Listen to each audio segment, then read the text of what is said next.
Welcome to Planning Phase Syndicate, episode 137, Resistance, World's Prep, and Sith Takers Breakdown. Tonight, I'm excited to cover our Sith Takers Tournament Open 2024 that happened this previous week, and we're going to cover all the lists as it is the largest X-Wing tournament to date this year, and almost the largest one to date from the previous year as well.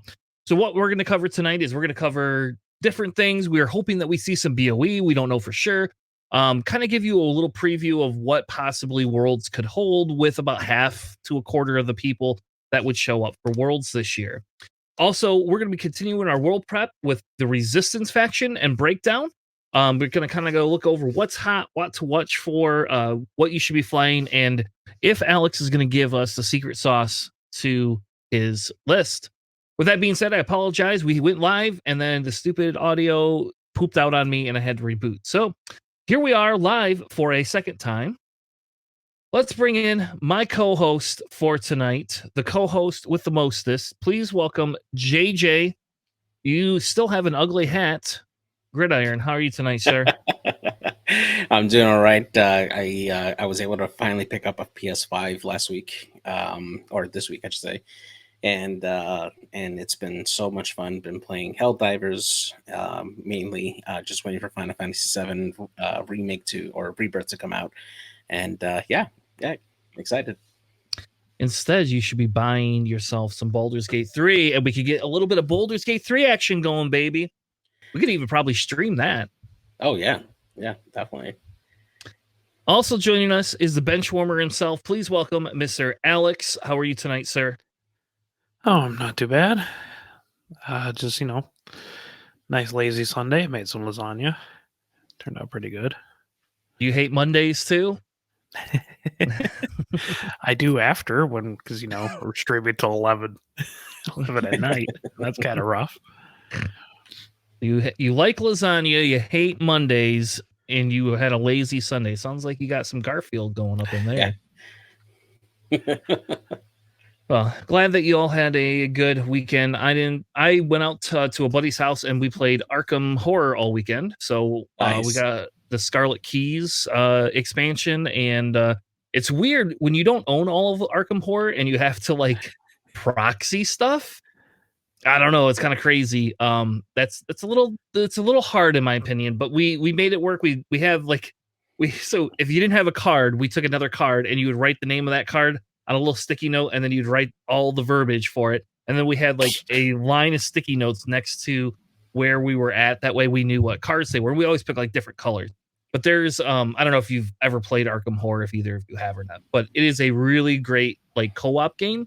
If you've never played it before, I love it. It's one of my favorite co-op games, story-wise. And the Scarlet Keys, if you've never played it, is like a Carmen Sandiego type adventure. So nice. A lot of choices. Did you mix it in with any other expansion?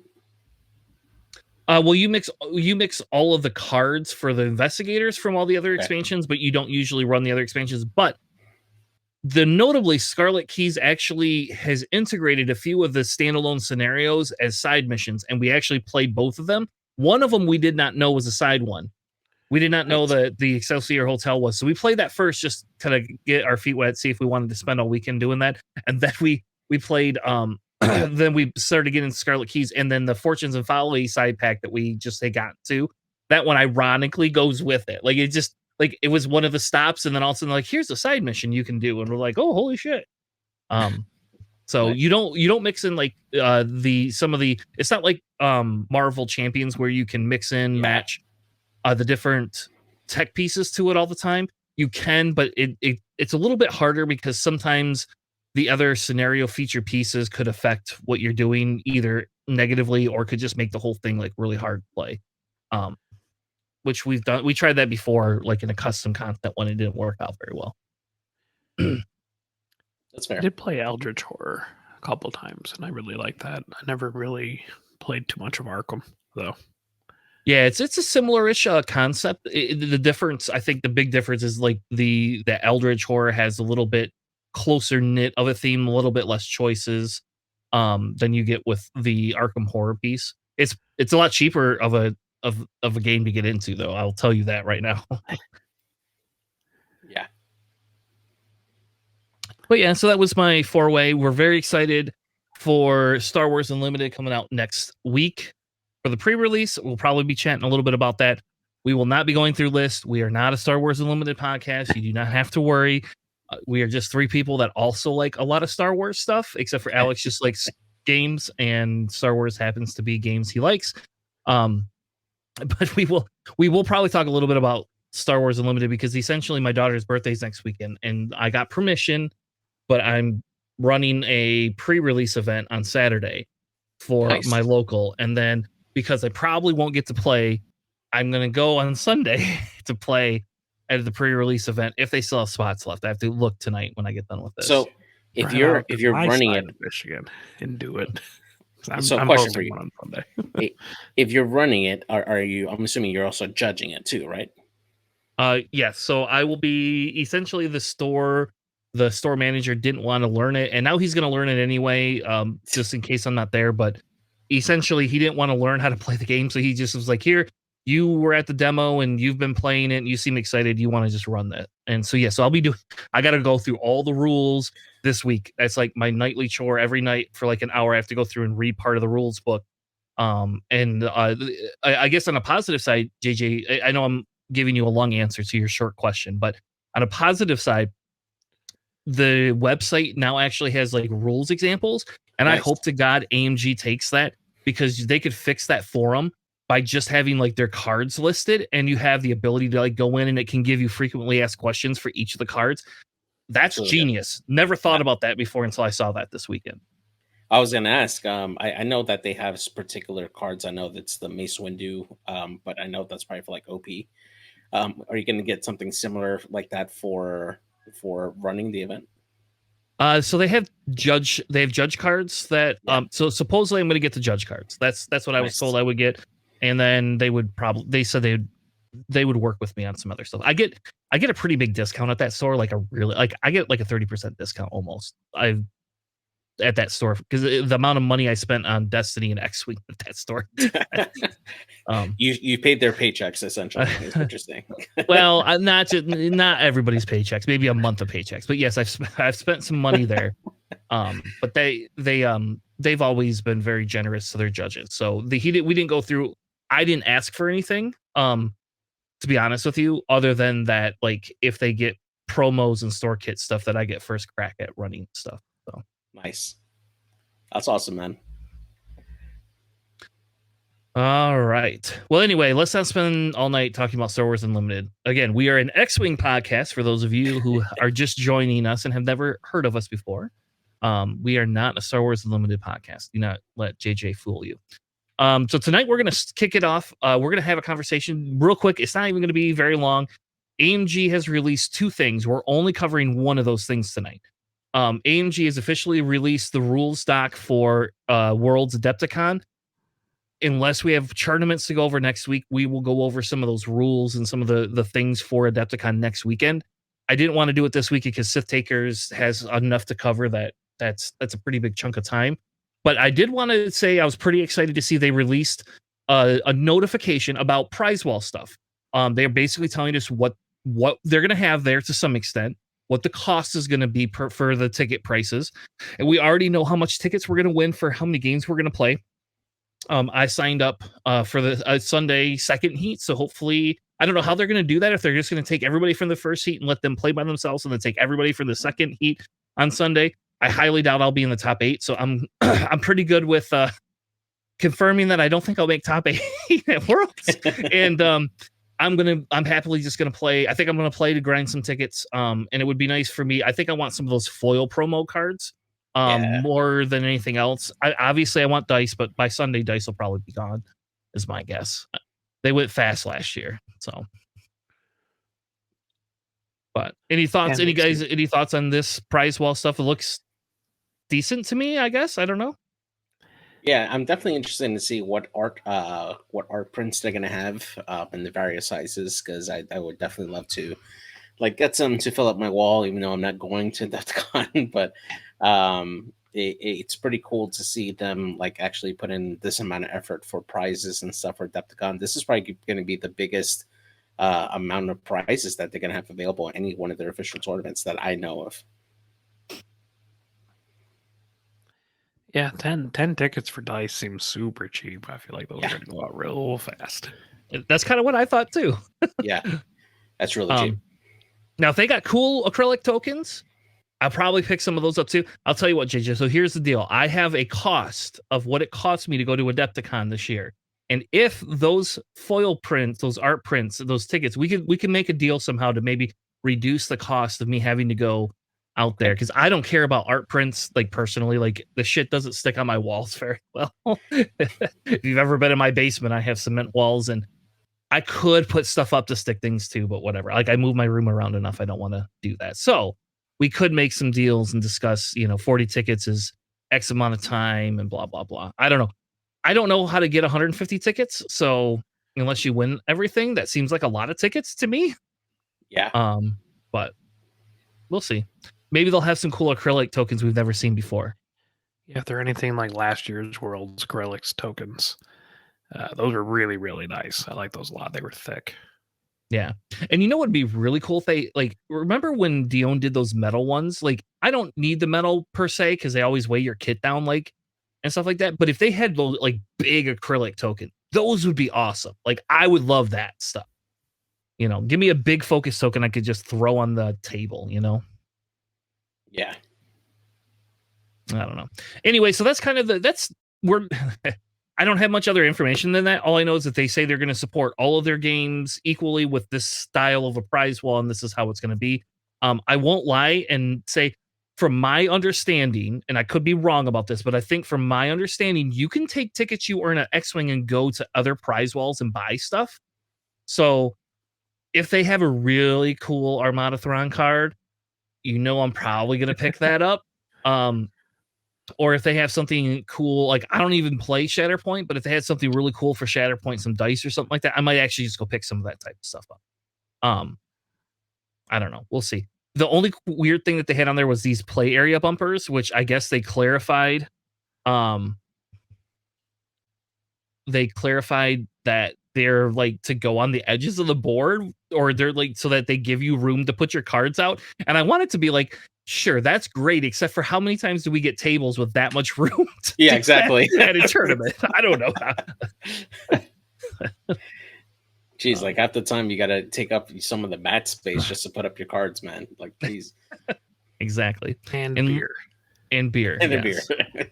Well, and this year we're getting an Airbnb. Some of the guys are. So we're actually, Alex is staying with us too. So it's going to be me and Alex, not sleeping probably, getting up.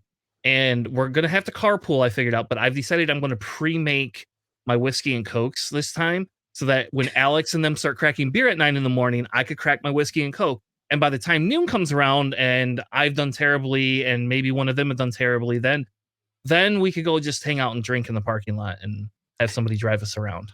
So hopefully. So yes, very classy. Yes, Sherman. And Liam, we will probably not steal them. I don't know if I really want to steal from A&G in that fashion. I am going to say on record that I'm not going to steal anything. So there we go. Nice quotation mark there. You're just going to liberate. That's it. Archive. Okay. All right. Well, in an effort to continue with our Worlds prep, I want to talk about Resistance, and I want to go through the Worlds prep first. And I don't want you guys to shoot me for this. I want to do it for two reasons. One, this is something we've committed to as a podcast, but two, because I want to talk through Worlds prep without us actually seeing a lot of what happened at Sith Takers, and then we can see if our ideations matched up with kind of what they had there.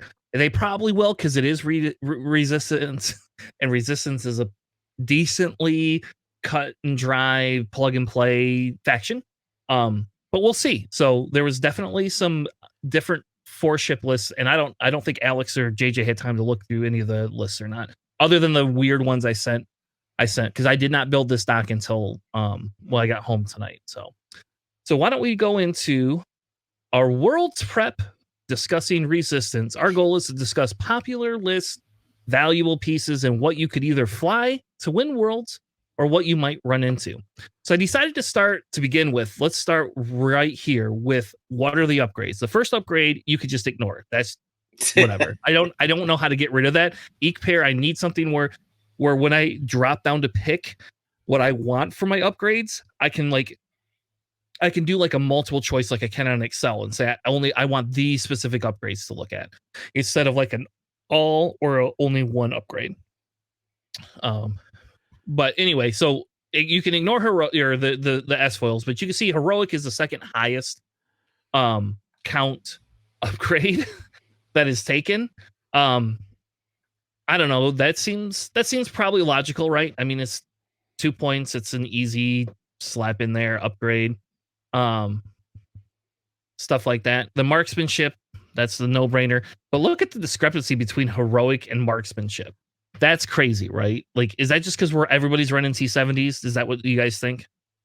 Yeah, T70s, and I mean, you do see ZZ or not ZZ, sorry, Lulu a lot, which can use heroic reliably as well. So yeah. Well, the loadout got cut to 10, right? So it's a shield upgrade, and and heroic. It's either heroic or if you want like marksmanship Starbird or marksmanship Deadeye, but I just slap on heroic now. Fair enough.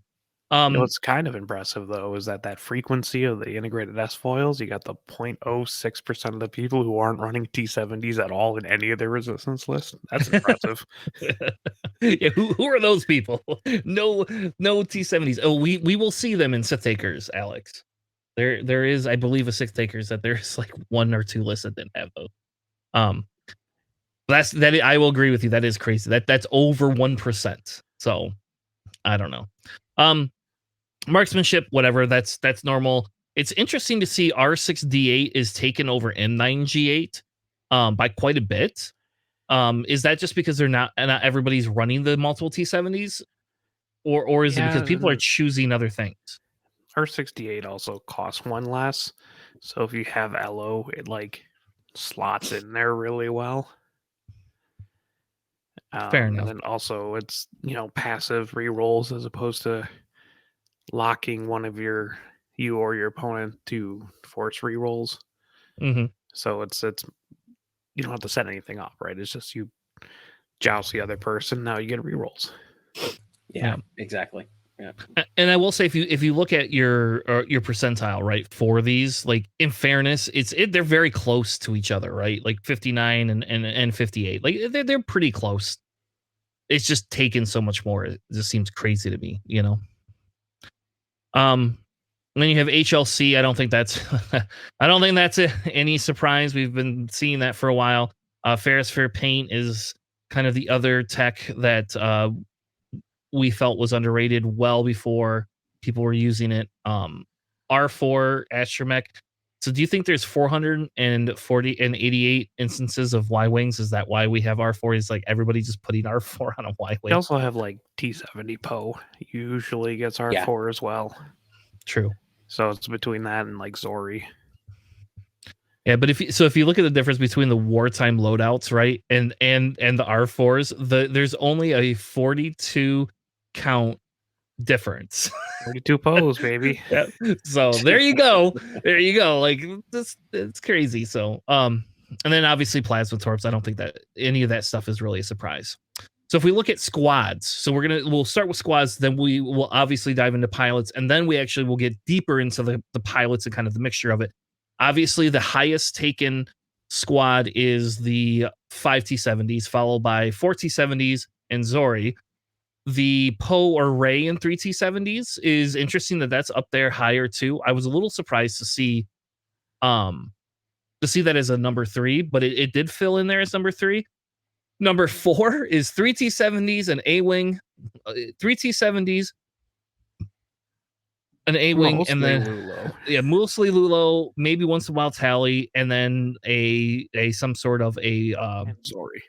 Zori. Yeah, so Zori. Yeah. You could run ZZ, right? You could run ZZ and Sasha or something like that if you really wanted to, but I don't think you're getting your point value for that A-Wing there. at all. The seventh most popular one is the 5-ship one, where you have BB-8 and a Falcon, 2 T-70s, and a Y-wing. That one comes in with 24, with only 4 more instances than running a Fireball in place of the Y-wing. So we'll get to that discussion, because that's a huge difference, in there. But I don't know. Do you see anything in here that really stands out in terms of count for these lists? I mean, I think we all know 5 T-70s was going to be in there. Yeah, definitely. You get to my list or something, semi close to it, towards like the 15, the 16s, and the 17s. Cough, but we're good. Yeah, no, I mean, all this is pretty straightforward. Yeah. Like, shit that we've seen, right? We've been seeing this since they're just like, hey, we're going to put at least 5 of the T-70s down to 4 points. Yep. And give them decent loadout prices too, right? Exactly. They don't even need like super decent ones. Like 8 points is nice, but I think it's just the versatility of having the weapons hard point is honestly why they're as successful as they are. Yeah, because they're just so versatile of a platform. Yeah. So now when we talk about popular by percentile, we're not going to spend very long on it. Some of the other ones that we saw are not up here, and this one up here with the 2 Y-wings and a Falcon and a thing, that's from this weekend. So that throws in, just so you know, that was not there. I promise you that was not there last week. So we will go over that list. Don't worry. They're like, oh, Planning Phase is covering resistance today. Let's skew their stats. They did. Some of the stats are 100% skewed because of Sith Takers this week. For Christ's sake. There was one instance by the same person back in late October. All right. Fair enough then. But so this is a little interesting. I don't like this one as much, just because when we start looking at percentile, you lose your count. And so now we're going down in count. So I think if the popularity goes up, for example, the number 2 one is a 6-ship. The number 3 one is a 6-ship. Those are not as popular in Resistance. We'll talk a little bit about it, but they're really genuinely 6-ship Resistance is not as popular as what it was before. And that's a lot of bloody hull to go through. I'll tell you that though. So then we could talk a little bit about pilots. Pilot count. Elo is the highest taken pilot. Who knew? Then Temin, then Jets. Vanessa sneaks in there at number 5 though, right? Which I think is a little surprising that we've seen Vanessa sneaking in there a little bit, because a lot of people were not high on her, right? That was not one of the ones that people were running. It's just easier to joust with Vanessa than it would be like Lulo. Right, and then you have a rear shot with the barrage rocket, so that's why you take her over like Kari or like Nimi. I guess Nimi might just be a little bit too low of initiative. Yeah, and the question becomes: is does Nimi's ability better though than Vanessa's? Probably not, because she could take barrage rockets, right? So yeah, she has more time on target with her ability, so it just makes sense that Vanessa becomes the choice versus Nimi. Yeah. Lulo does in there though, at number 7, right? Or number 8. Yeah, that's true. What were you going to say? Oh, Vanessa has a higher time on target, but Nimi is more accurate. More accurate. So yeah, really depends on how well you're flying it. Also, I'm pretty sure I'm bringing that LOATC frequency down. I'm pretty sure that's all just because of me. How many times did you run Resistance at tournaments this year, Alex? I think it was like 4 or 5 tournaments. Really? I don't remember any of that. Everyone I went to, you ran Scum. The first couple of them, I ran Resistance, and then a couple ones in Ohio, I was running Resistance. Poe and Ray filling in that bottom, kind of a little interchangeable. They fit different keys. Notice we don't see frequency count of a Poe X-wing in here. That is to me that's a little surprising. Number 16, but it's not in the top 10. So it's not it in was the top 15. Yeah. If you go by percentile, we still don't see Tim, or we still don't see him. Like, where's my Poe X-wing doing well? Like, I'm a little, I don't know. That's a little weird to me. And Rose, who brought Rose? I don't know who brought Rose. Who's skewing my Rose numbers? I don't ever see Rose played. Somebody's skewing my Rose number here. Was it somebody this weekend? Did one of y'all overseas bring Rose? Hold on, we're gonna look because I have this. I have this up. I have this specifically up. Okay, it's all at the beginning of the year. Some people were bringing Rose. Okay. Like, I don't know. I just didn't understand it. And I can kind of see it in like a Chewbacca list, but only one person did that. Yeah. I don't know. I think Rose has her place with like a T70 list, right? Because you can put C3PO on her and she can get rerolls on her own because she's usually being out, like lagging behind everybody. So she would have friendlies above there. So, she has her uses. I mean, granted, she still only has 4 hull, but the ability to coordinate and still get a calculate, and then she has the rerolls on there. She does provide a little bit of utility there. Yeah, Rose is like the 5th best 3-point option in Resistance. I mean, in this list here, you could drop her down to BB-8, right? And have one other point to bump one of these other X-wings, or do so, or you could bump Nia Nub up to like Commander Poe. I don't know. Anyway, I was a little surprised by that, to be honest with you. So I thought, whatever, we'd look at it. Chorus Capellum out of all the Y-wings doing the best. Is Chorus the best Y-wing, Alex? Do you think Chorus is the best, or for the 3-point Y-wings? Excuse me. Let's not talk about Zori. No, I don't. But I feel like less people bring Chorus than like Shaza and Liga. Apparently not Liga, but they bring it less than Shaza. And I think Shaza is the one you go to. And then if you're putting more Y-wings in there, then you put Chorus in. Like, Chorus is only as good as the loadout that you have for the rest of the squad, because Chorus is the most effective when you have swarm tactics on somebody that can bump them up to a higher initiative. Then his ability can really be a factor at that point, and even then, it's based on the initiative. But if you're still leaving him at his regular initiative, he's not going to be doing much. So I feel like people bring Saja in lists like by herself as the 3-pointer. So those lists don't do as well as something that's like a Lando list is kind of built around those Y-wings and supporting them. Yeah. Fair enough. Nice seeing Jess. Obviously, Jess up there pretty high. Jess was real good. Even with the nerf, I still think Jess is still pretty good. I would expect to see her win frequency go down a little bit, but overall, I still think Jess is one of the better pieces. I don't know.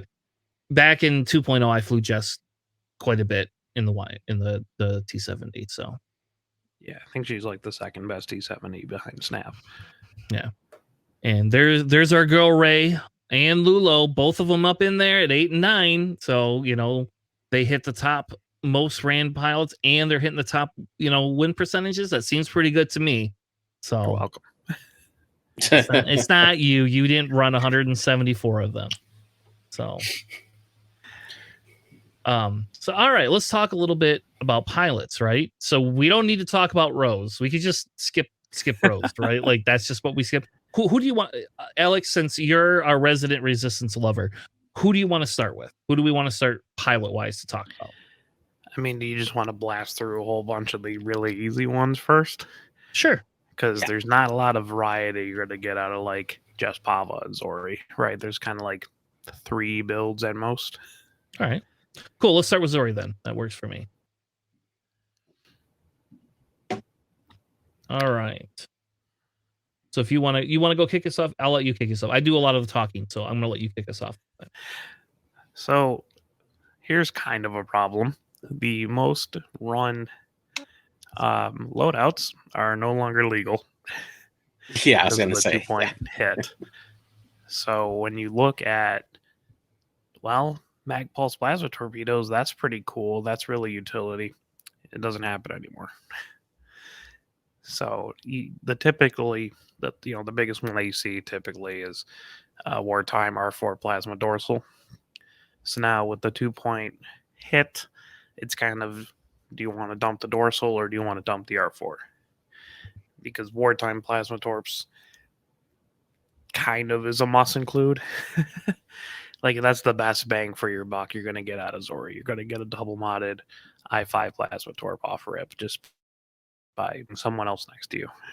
So quick question then: does she need to have that? Does she need to have that R4 because of her ability? Is that like the idea behind that? So it's kind of, it's iffy, right? Because the blues are better than any other Y-wing because you get 1 banks and then the 1, 2, 3 straight.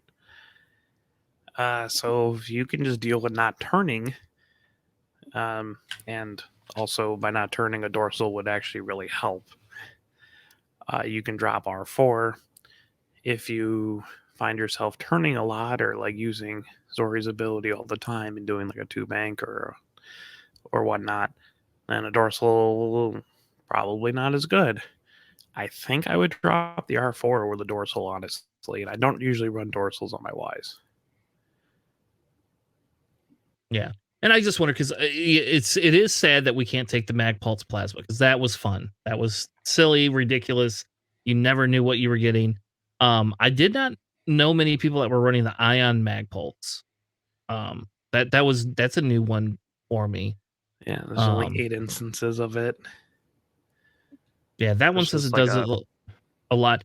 Is it worth dropping plasmas to do like a double modded ion turret shot or no? No? Okay. No, I mean, like the ion cannon turret mag pulse is like a super control style of Zori, but in my experience of playing against Zori and playing Zori a lot, is just she's there, she shoots both plasma torps, and then she's dead now. So get as much value as you can out of the plasma torps. Yeah, because she's a pretty easy target, especially if you're doing like 4 T70s and Zori. You're like, well, Zori's the slowest and easiest to hit. Granted, she has 9 health, but you can take her out pretty easy. Fair enough. All right. Anything else? I mean, we look at squad mates. She does really well with Rey, it looks like. I have never seen Zori in a list with Rey. And that seems kind of crazy to me. Well, I mean, Rey LO9 nub. Yeah. As I say, normally if you do see Zori with Rey, she's usually paired up with like the lower level initiative ship or Elo in that case, because Rey takes up a lot of space and wants to do whatever she wants to do. So it's not cause of Rey; it just happens to be there with Rey. Yeah, and it's an all I5 list, right? Because you can do Elo, 9 up, Rey, and Zori. So yeah, in that case, you can shoot your plasma torpedo, strip off a shield, and then have Rey come in and deal the potential crit damage. Yeah. I mean, it really kind of boils down as, do you like running Y-Wings? Yeah, cool. Do you like Zori? Cool. Plasma torpedoes and figure out if you want to run dorsal or R4 or not. If you're better at banking in with and then having coverage with the dorsal, or if you want to like too hard in and then get her ability off all the time. So fair enough. We don't really need to talk about what list Jess fits into. Pretty much. Every list. The most the one that has the most successes, Jamming Beam M9G8. But I don't know if I feel that that's the best. I don't know. Is that, Alex? Is that really the best? I have seen that very frequently, and it fits. Right, it still technically fits with the 1 point reduction. I'm not a fan of M9G8. on Jess. Massive fan of Yeah. M98. Love Jess. I like having people should be targeting Jess first, and having charges on your droids really make that a pain for your opponent. Having M98 means you get one-time rerolls. That's you're lacking offense or defense depending on that. I liked the one that like Stanny or like Tommy Adams they ran, which was like BB Astromech and Ferrosphere, but you can't do that anymore because you know the new TIE Defenders came out, can't have Ferrosphere anywhere anymore. So Yeah. I still like. I mean, R2D2 fits still. There's exactly 6 points. That gives you the most charges. But the BB Astromech honestly was pretty solid. Well, I think that's what a lot of people were running on just was that BB Astromech. And that So still you- fits if you want like baffle. Yeah, so you can still run it. You just can't run much else. Yeah. Sphere. If you don't have BB-8 in your list, though, that's an interesting upgrade. Might want to put it on someone else, but it's still system face boost. Can really mess with people. So I have a dumb question, and I know this is really dumb, but if you are gonna run, so you can't run BB-8, but if you let's say you were gonna run, you can run BB Astromech though, right? Yep. With Yeah. her, you could run underslung blaster cannon, and I'm not Oh. saying this is good, but it's just hilarious though, right? Why would you not do that? Because baffle will probably come up more. Because you're not target locking with Jess Pava frequently, and you need a target lock to shoot underslung blaster cannon. Fine. That's fine. I'm just saying, like, it just feels like, oh my god, I got 2 points there, right? I could do that. Whatever. I wish Jess had a talent slot, to be perfectly honest with you. Oh. No, I do. Oh no, you could just put heroic on there and then it's even worse. It's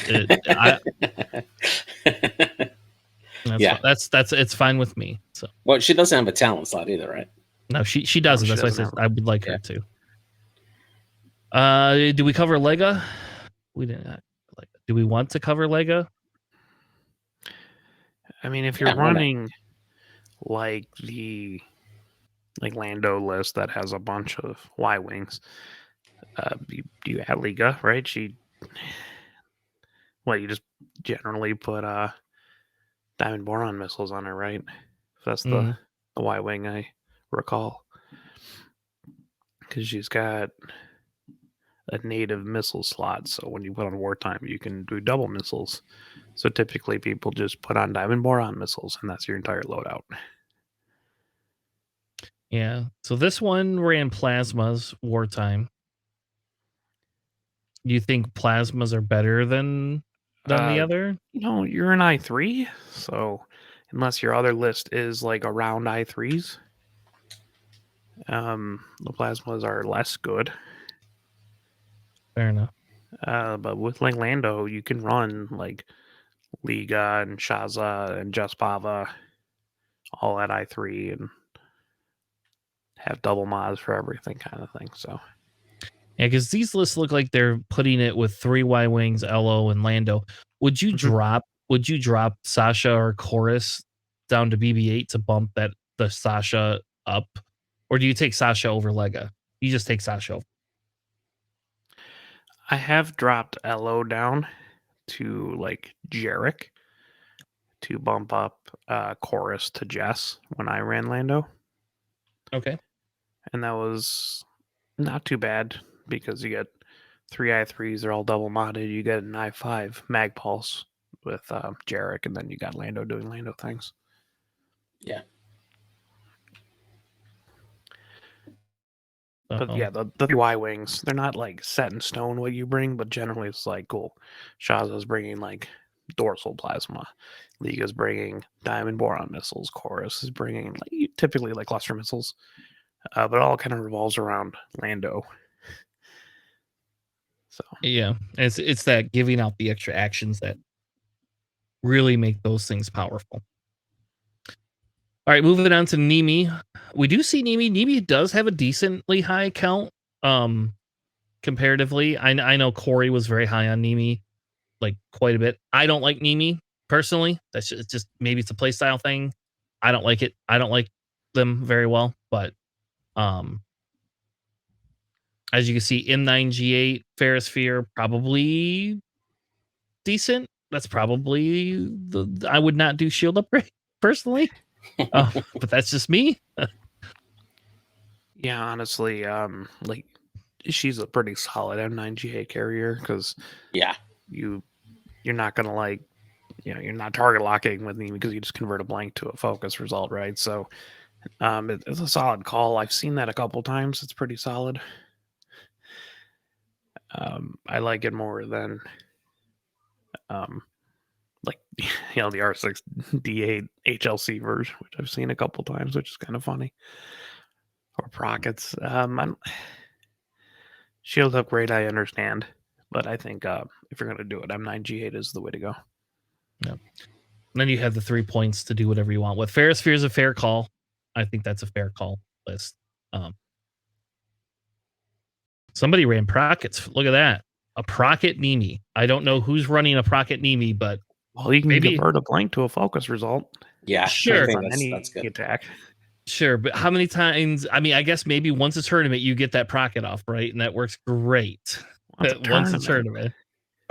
Come on, but there's no way that Nemi's getting that many Procket shots off. Like maybe they are. I don't know.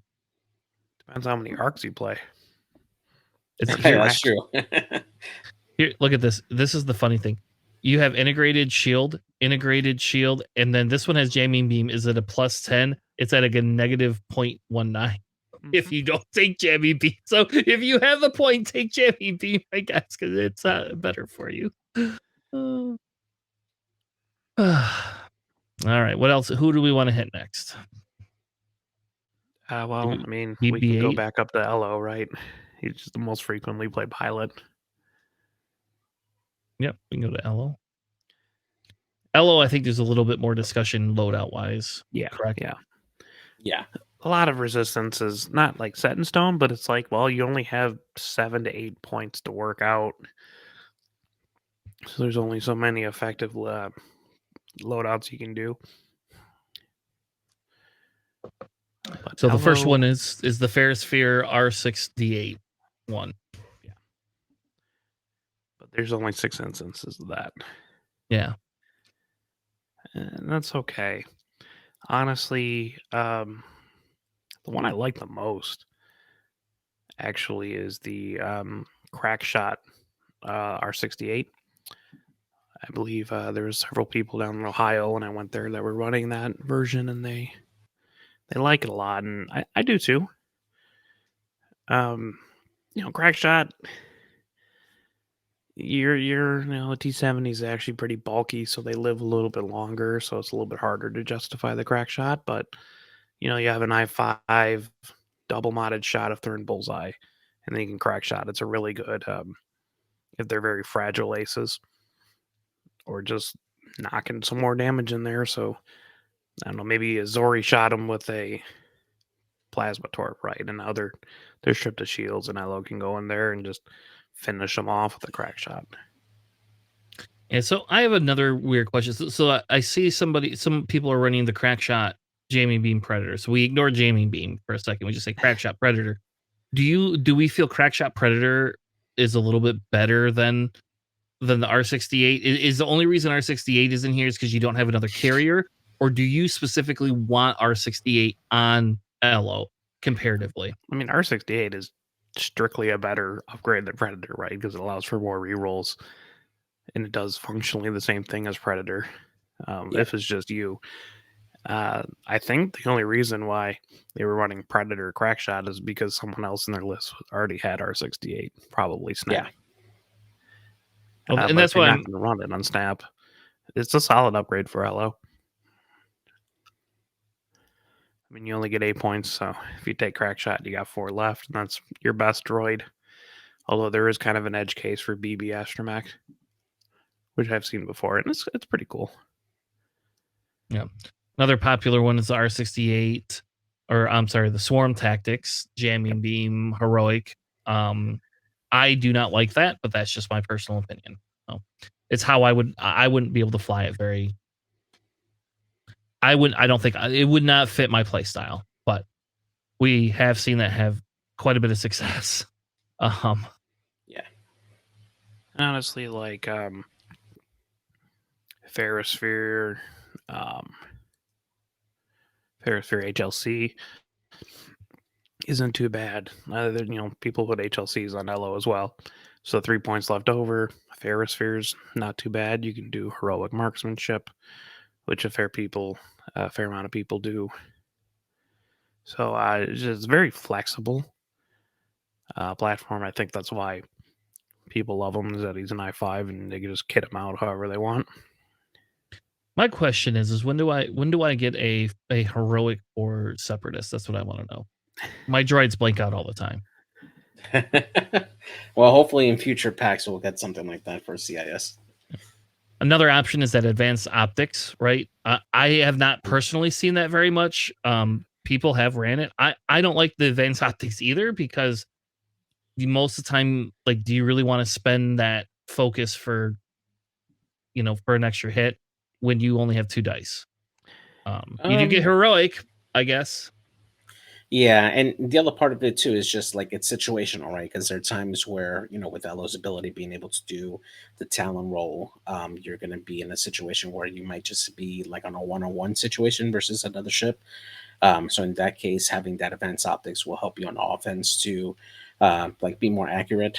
So there is a edge case for it, but you're right. Typically, if you are in more than 2 arcs or more than 1 arc, you're going to save that focus for on defense usually. Yeah, if we compare it to like Rush, who typically would bring like a Predator advanced optics kind of thing, Rush double repositions and get out of arcs. Hello can't. Yeah. And that's the important thing. I mean, you get a white Talon roll, which is pretty cool, but it does help. If you do optics, you can do heroic marksmanship or like a Predator optics for really accurate shots. But that's tricky you have to really flank. Yeah, the other one that shows up a lot is the M9G8 heroic marksmanship. Is M9G8, is she the carrier for M9G8? I don't know if I think that's. I don't know if I'd want her. I guess if I had nothing else in my list, but I almost feel that R6D8 on her would be better than, and it's a point cheaper. Yeah, I mean, if you don't have M9G8 in your list and you absolutely want M9G8 in your list, it's not bad. I'd probably do Predator over Marksmanship Heroic, just so I can also have a mod. Mm-hmm. But yeah, I mean, if you need it in your list, Elo's not bad because you can put Predator and you're an I5, so you can actually get the Predator off. Yeah. But like, that's like my third choice for M9G8. Yeah. All right, who's next? Who do we hit next, Alex? I was about to say, and I think LO, because it's played in almost literally every single resistance list, looking at teammates is going to be it's not worth skewed, right? Not worth it. Yeah. Oh, you know what? D10? Yeah, let's just keep on with the D70s, right? Do Snap Waxley here. Yeah, same thing. We don't have. He fits in so many bloody lists. It more is the loadout. HLC is the most popular one. Yeah. So pretty much like all of these, because they're 4 points, is kind of just smash them together because they're proven to just be solid across the board, right? But yeah, in Snap's case, R6D8 HLC is by far the highest loadout. The second one would be Heroic Ferrosphere R6D8. And your highest percentage one has R6D8 as well. So yep, you see that pop up everywhere. I've even run like Crackshot R68 before. So is the jamming beam just in here for shits and giggles? Why wouldn't you run marksmanship? Oh, because you have Crackshot. Never mind. That's why. Yeah. Yeah, so I mean, I think my preferred for like a normal list would be R68 HLC. I mean, just getting rerolls and more dice is always good, and you get mostly free boosts, right? As long as you don't do a 1. So you don't have to worry about repositioning. It's just more of it being in the right place and shooting. Yeah. That's what I'm going to say. If you are not good at getting bullseyes, then the question is, what would you run instead of HLC? So let's say you're a player that is not great at bullseyes. What would you run instead then? Honestly, I would like to have the R68 on Temin, and you know, and just hope that everybody else would have the bullseye, and that way I could just focus on repositioning or focusing or claiming objectives with that. And then if I have that opportunity to have that reroll, then that's what I'm going to focus on. But other than that, I'm going to be a lot more objective minded, defensive minded with Temin. Yeah, I mean, R68, you don't have to bullseye with Snap himself. So as long as someone else, bullseyes him, even if you're not good at it, like Ferrosphere Heroic R68, if you're not good at bullseyes, that's still a pretty solid upgrade. Yeah. And I only say because the HLC is that spike damage, right?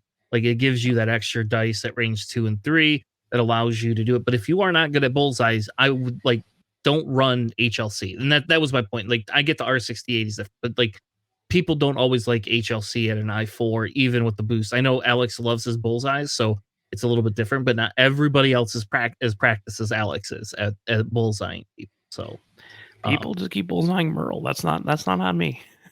That's their prerogative. Yeah, that's true. It's really easy to bullseye things when you just block them.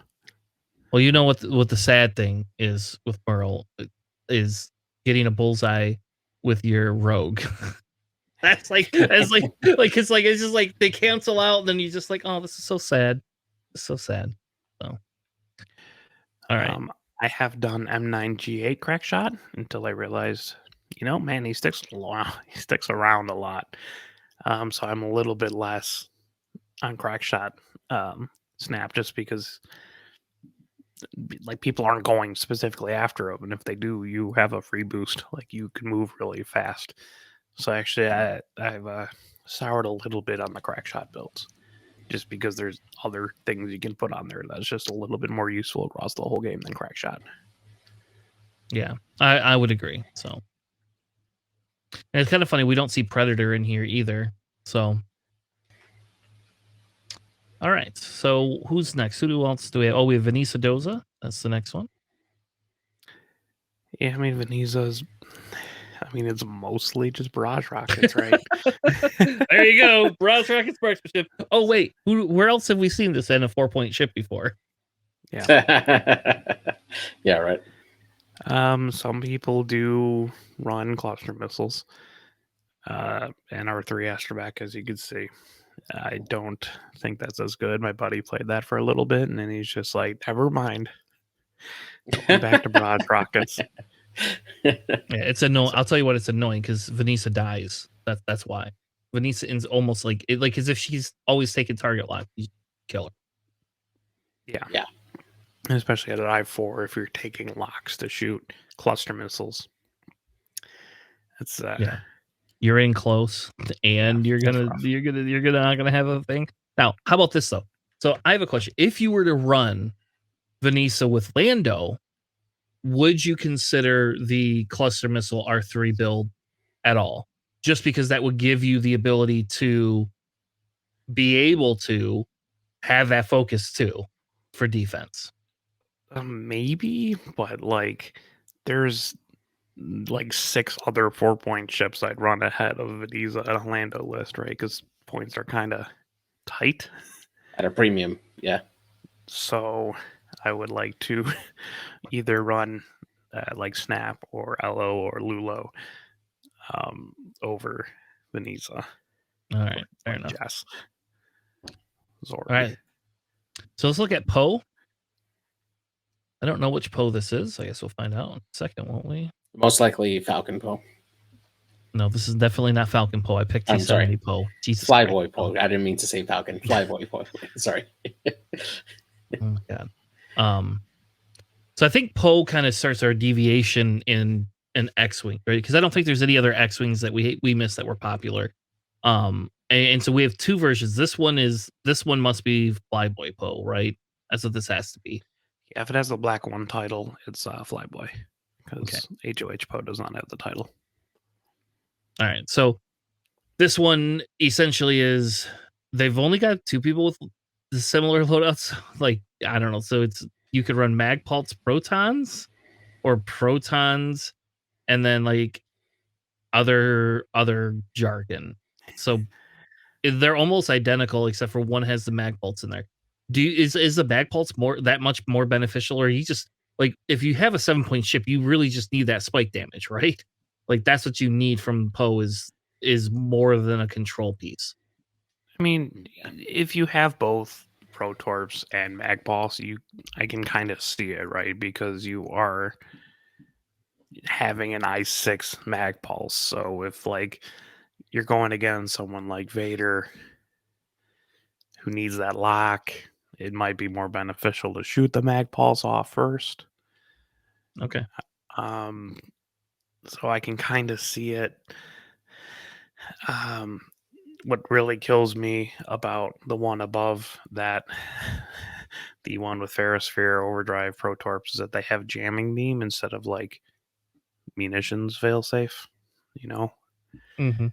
I guarantee you, even though you probably won't use it much, but you'll use munitions failsafe a lot more than you're going to use that damn jamming beam.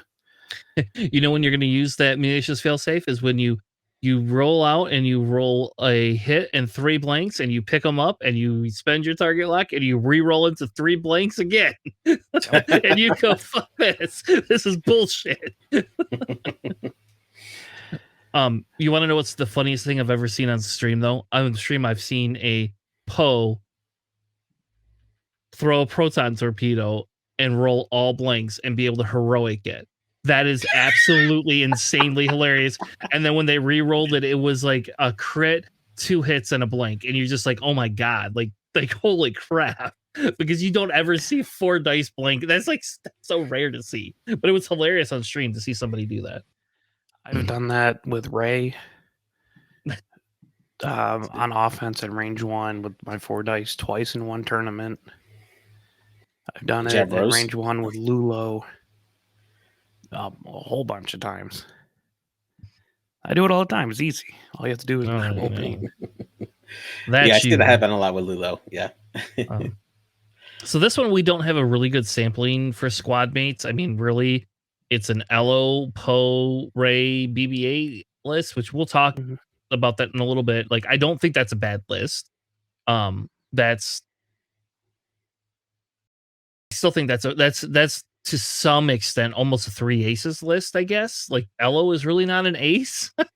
Like, but I guess for 4 points, it's the best ace you get. It Ray's an ace, 100%. Let's call Ray an ace. She's an ace. I call her a bruiser. What you don't see here, and there's actually a semi-interesting build for Trigger Happy Flyboy, is that you can do Ion Torps Sprockets.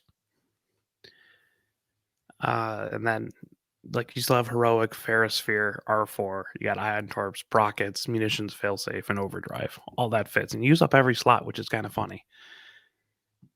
And that's, like, kind of the same as the Magpulse if you're trying to go for locks specifically. Just the Ion Torp someone at I6, and then next turn just roll up with a double-modded Procket. Yeah. But, Protorps are easier and, still 4 dice. Do a lot of damage. And I'm not seeing any other Poes. Let's see HOH Poe. Oh, there it is. There it is. I find it. Sorry. I was gonna say we might as well go over that next. For sure. HOH Poe, I saw Biophysical play that at Crossroads effectively. In the, I think he had BB-8 LO, Just Pava, Snap. And that was kind of terrifying. Now, here's a question for you guys: would you consider? I know that R4 is a popular, almost like an automatic, right? But in that case, for that particular version, would you consider putting BB-8 Astromech instead to give him at least a little more flexibility in maneuvers versus like since you tend to spend it gives you the option to spend his ability on other ships in your list. I mean, you could also do like BB-8, like with Flyboy Poe, right? You can like do a system phase boost to trigger his ability. Like, take a lock or whatever and do like a 1 bank or a 2 bank clear the stress and then get a focus. So you can still kind of get double mods off that. And I think those are Wraithos. He used to play a lot of BB-8 Poe, which I can respect. I just don't. That's a lot of thinking, even for me. Like, I just don't want to like have to deal with like all these variables coming at me of where I need to be with all this. And I love having BB-8 as a pilot in my list. So it's a little bit tough for me not to justify just bringing the 2-point ship in Resistance. But, it's certainly an option. It's just not something I would be able to do. So is this HOA Poe worth bringing? HOH Poe? I like HOH Poe a lot, honestly. Yeah, he's here to regulate your grass. Somebody make a sign. We need a sign. We need a Poe up for an HOA. If I ever get an HOA in my neighborhood, somebody has to make me a Poe sign, like a little yard sign with Poe regulating my yard. Okay. All right. Let's keep moving. The question I had is, can you make the case for it? And some of me wonders if you can, because it is a point cheaper than the other Poe, right? Like if it fills a different role, it saves you that point. It allows you to run 5 ships. You can. This is a good one to run 5 ships with. I don't think I'm running Tally in that list, but I think I'm running Jess or Temin ahead of that. But I think that, like you could run HOH Poe and BB-8, and that's only 8 points. It's what a Falcon should be worth. Unfortunately, that it's not worth that in Resistance. So, I don't know. I think we'll see it. I think that we will see it because it's a cost cutter, and that Poe can still hit. I don't care what anybody says. That Poe is what I would call like the Poe of being able to do objectives better. Like it's not 7 points. It doesn't have to always hit. It can do objectives. It can still be an effective piece, I think. Yeah, and like Plasma Torp's Crack Shot Predator R2D2 is a solid like bag of tools for that kind of Poe. Yeah. Right. So you can roll up. We have the double modded plasma at I6. Next turn, come in there. You got Predator Crack Shot. And you can disengage, come back with another round of plasma torch for someone else. Hey, look, there's an underslung blaster cannon, Alex. Look at that. 24%, baby. One person ran it. And you know what? Good on them. I would not recommend ever running that. I think everybody should just run under. You just dump heroic and only run under slung blaster cannon. There we go. All right, we got to keep moving. We got some Sith Takers to cover too. I don't know. I skipped Kara. Is Kara really? I mean, is Kara really worth going over? I mean, or Nia Nub? Kari is either BB-8 or like shield upgrade. There you go. BB-8 Predator shield upgrade. You got 8 points. Sometimes there's afterburners too. So if you're running that, get that 1 heart boost. Have fun. You want to talk about Ray at all? I do. I guess can we do Nimi or Nia Nub real quick? Because I hate Nia Nub to some extent. I hate flying against Nia Nub. It always burns me. I always get screwed by Nia Nub. And I get somebody that somehow can always talon behind me and then get a range 1 and double modded range 1 shot and blow a droid off the board. I was very upset playing Afra against Nia Nub. That was really frustrating. because I bet. I'm just like, cool. I'm not stressing you. And he's like, yeah, I'll take that stress off. 000. Have fun. Yep. I don't think that there's much like. I don't know if you always put R68 on there, but like, I mean, the heroic HLC pattern analyzer is really popular. Yep. I do kind of wonder, like, I do like the BB, but again, now you can't take BB8 if you put BB8. So whatever. I guess we don't do that. So yeah, I never mind. believe Nate May, he ran BB8 HLC pattern analyzer marksmanship. Yeah, this is the build I like playing with Neonub. I think that's really, really cheeky. Because that BB8, if you just got somebody sitting there, you just get rid of your stress again. And you're like, oh well, like, who cares? Nobody needs stress in this case. I don't know. I like this one. That's my preferred build, personally. There's something to be said about the elusive pattern analyzer R68 build as well, just because elusive works so well with his ability. Yeah, true. All right, let's talk some Rey. Rey is only in one ship, so we don't have millions of ships to go through. I think we covered Rey, didn't we, as like a underrated ship on our podcast, like, I don't know, like 2 months ago. So let's do loadouts first. I think we already had this discussion as well, but Alex, what is our preferred loadout? I mean, you always do Finn, Rose, heroic. Yeah. Automatically. Like, those are the biggest ones. You can do engine upgrade. A lot of people do. I don't get that, but people like boosting. I prefer contraband. I think contraband is better. Yep. How about brilliant evasion? Nice. You like brilliant evasion? There you go.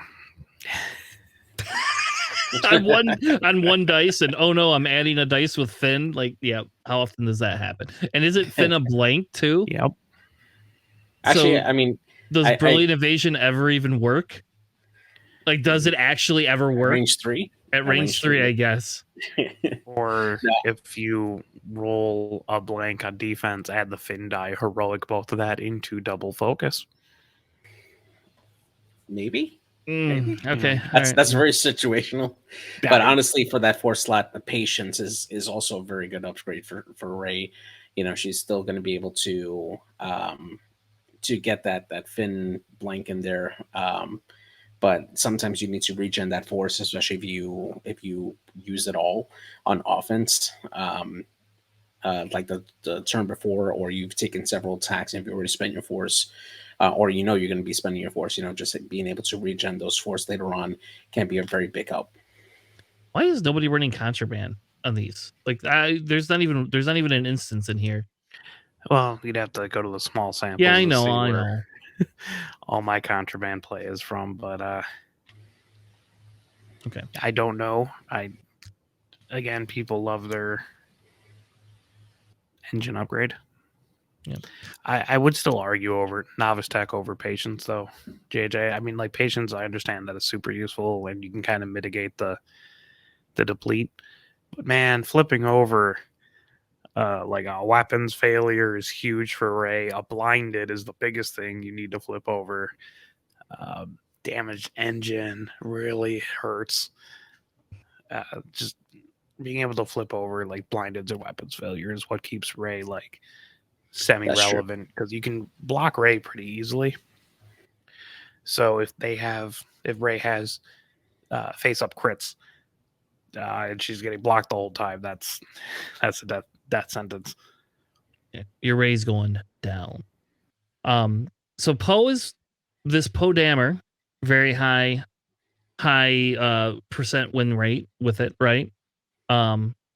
Zori, obviously, I think Zori. I don't know. I don't know about that, but again, it's that I5, so people like that I5. I mean, I guess. Merle. Do you? Yeah, you're Merle. Do you with Zori? Do you run Zori just because of the health? Like, I mean, if you're looking at who are you going to kill? Are you going to kill Zori or are you going to kill Rey? Right? They're both high health. I think you run Zori because she's an I5 and you can double mod the plasma torp. I think it's literally more. It's about being a double-bonded I-5 plasma shot than it is about being a good pilot. Yeah. Merle is an oddity. I don't think Merle exists in here. I don't know. You didn't run it 19 times, did you? Not 19 times, but okay. Man, do you know how hard Ray hits when they also have one less agility die? You know how terrifying that is to literally edit anything? It's not like rack. Sure. Yes. I don't know. We do Merle. Do you want to do Merle next? Is Merle Does worth Merle even have like upgrade variants? Probably not. Probably not. I run crack shot at Merle. Crack shot? Really? Yeah. Yes. Huh. And you know what I do? I kill everything with crack shot. Unless they blank out. I get crack shot off with Merle literally every game. But Merle's highest squad mate is Ray. And my Lulo, because I run double A-wings, like no reason. Like a madman. Like the only person in the world that runs double A-wings, double RZ2s. Yeah, so I don't know, Merle, Merle crackshot. But here, I think Ferrosphere Bait, Starbird, or I don't know the electronic baffle heroic. I don't. Definitely not automatic targeting priority. Don't run that on your Merle, please. Don't run Starbird either. It's just hindering yourself. Yeah. Because if anyone dialed in a blue maneuver, which is what you do if like Merle's in front of you and you have Starbird, you clear the strain that it gives you. Yeah. When you activate it, Merle's a 1, so it is actually better to put anything that's not Starbird on there. Yeah, I like the Ferrosphere call to some extent. I do understand the Ferrosphere because it's just a little bit less incentive, but you still get bullseye in I1. I mean, Yeah. And the chances that you're going to get a bullseye on Merle is probably higher, especially if you play Merle correctly. So, I don't know. I like the Ferrosphere call for like early engagement, but heroic is probably just the better call, or crack shot, I guess. If you do the small sample size, I got a plus 10.43% with crack shot, sir. Let's see, it's taking forever because Merle is 1 million.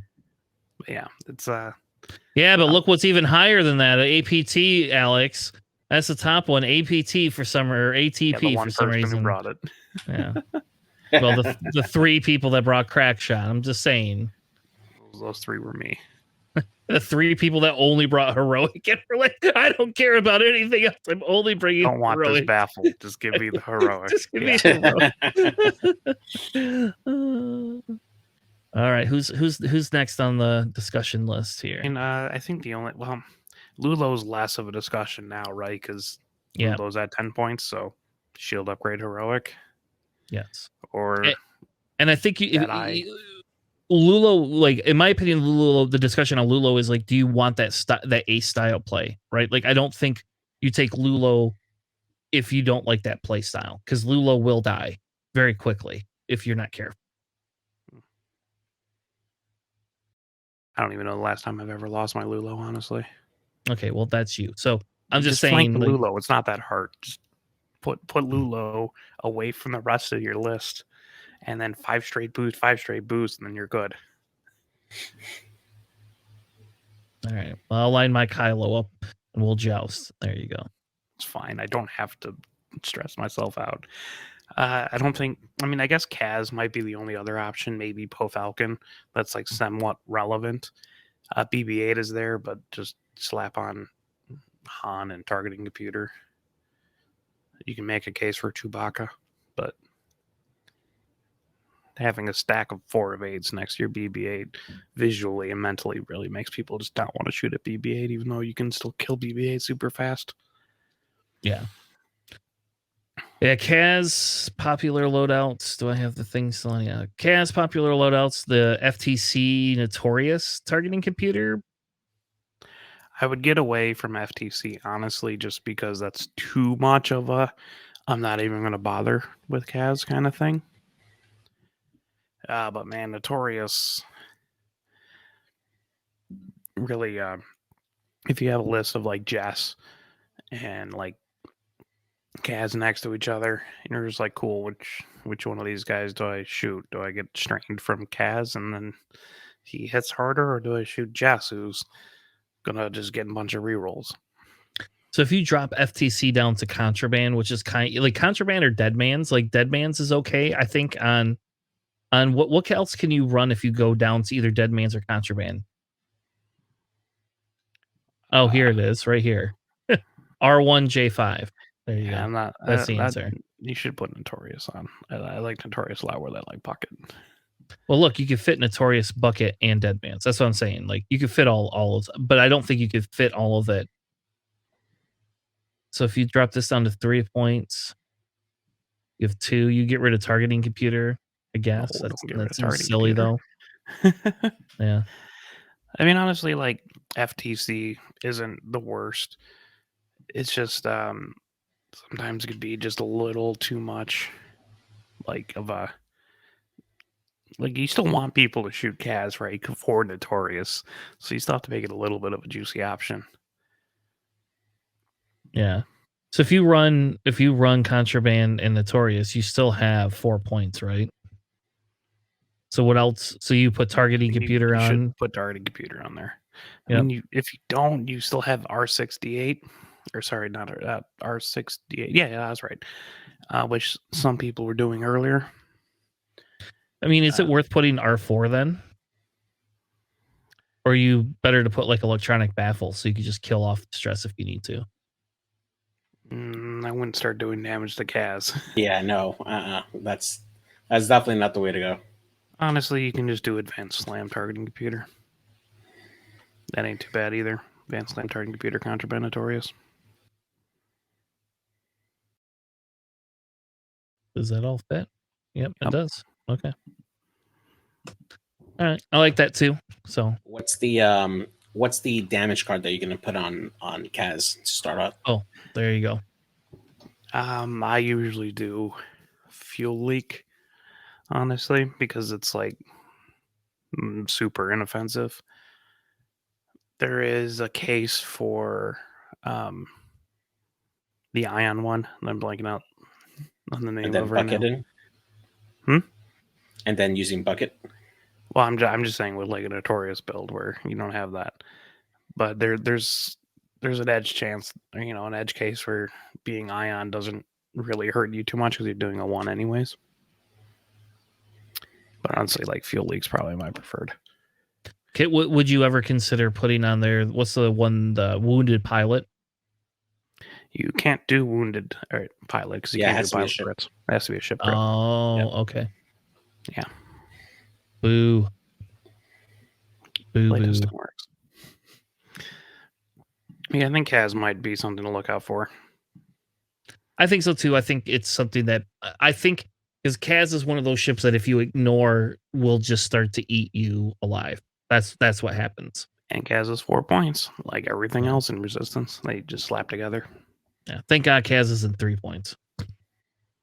So that would be horrible. All right, any other ships do we want to cover? Poe Falcon? I think we'll cover Poe Falcon a little bit later. Let's cast. Yeah. All right. So I think that kind of does it in terms of, I don't think you're going to see Coven out. Or Finn. I don't think we see Finn anymore. Sad. So I'm not sad by that at all. Actually, I'm very, very excited by that. That was my favorite change AMG made. How about that? Like I could get a shirt that says AMG did at least one thing right and fucked with Finn. There you go. The only thing they could have done better, in my opinion, is completely banned Finn from the game so that Ray can't take Finn either. So Finn Gunner's 9 points. I don't give a shit. Don't care. I don't care, Alex. I think Finn should be banned from the game. I've said that for a long time. So, but I think that's enough Resistance talk, right? Well, that's enough Worlds Prep Resistance talk. If you are interested in running Resistance, I will say Resistance is seated very well to run at Worlds. I don't think that Resistance is going to be not taken. And I think Sith Takers kind of shows us that. Like we see a lot of Resistance and Sith Takers do very well. And I think the resistance piece is because it's very consistent offensive output, right? Like you have a higher consistency than other factions because of the versatility of how you can make your builds. So I think that's some of the bigger pieces that we don't get all the time for that. And that's the biggest thing right now is what can you run consistently that can get consistent output and still do a shit ton of damage. So, and like it doesn't require a lot of brain power. So the longer you go on in worlds and you get more nervous and anxious and all that kind of stuff, it's not like you have to make any super complex, crazy decision trees with like a HLC yellow, you know? Yeah, very true. Just line up that bullseye and remember your 3 talons are white. Just put them right there in the GSP joust zone and go to work. There you go. All right, so let's get on with it. Let's talk Sith Takers. Come on, computer. Bring it up. That's it. Hitting the wrong button. That's why I didn't bring it up. Come on. All right, here we go. Got our Sith Takers. Sith Takers Open this weekend. Lots of players. 113 showed up. Couple from the US. There's going to be one guy that that plays in our Nickel City League that went. So I didn't know. I don't know. I how about this? Maybe we should all make an investment and find out what it costs to fly over to play Sith Takers, because I can't imagine that's a cheap cost. $2,000 easy. So if anybody would like to sponsor us to go over to play in Sith Takers next year, we'll happily take sponsorship. We'll go play in Sith Takers. So this is kind of your top cut. Well, this is going to kind of show your factions, right? These are all the people. The drops are not really drops, right? They're just drops because they lost and they didn't make it on. Our finals, where I'm not going to even try to say, I don't know how to say that guy's name. I know he's from France and I know he's very popular and he's Corentin. Thank you. Corentin. Yeah. Won everything. If you go back and watch the final, though, it definitely was a close game. It was not like this major blowout, even though it kind of looks a little bit like it was a blowout. It was definitely not. Versus Tom. A lot less FO, in my opinion, than we had seen before. I was a little surprised by that. I thought we'd see a little bit more FO than we did, because that's usually like Europe's like specialty. They love FO over there more than America does, it seems. So faction distribution, there was 2 CIS lists that were ran. Liam, and then there was another gentleman, I can't remember his name, but we are going to cover his list too, because there's only 2 CIS lists, so I threw them in there. We're going to definitely cover CIS tonight. But if we look at faction performance, it's insanely hilarious, is because like low sample faction size makes CIS the highest performing faction. Even though they did make cut, but they were the highest performing faction. Well, 1, 3, and 2. So that's an interesting point there, right? Like, that's an interesting point. Okay, Scum's second highest, which is even more funny. So there's that type of a thing. Scum does perform actually pretty well. We had Scum in the cut. So this is your top 16. They did a top 16. Obviously, Resistance is up there. That's kind of what people are moving towards. So if you don't want to fly Resistance, be on the lookout for some of these lists. And there's some different lists that we haven't seen before in there. Moving on to top pilots, Malorist still, even though FO was down, sure, I can send you the data, Liam. Any of the top Malorist, just Malorist is their highest. Malorist and Elo, the 2 highest counts, right? Like that's crazy. Over Oddball, Alex. That's to me, that's even crazier that Malorist is over Oddball. Like Oddball seems more of an auto include even than the other. Malorist and Elo are always like the most. Percentage wise, they're basically at every list. Yeah. So anyway, this is kind of your top. You see Oddball up there.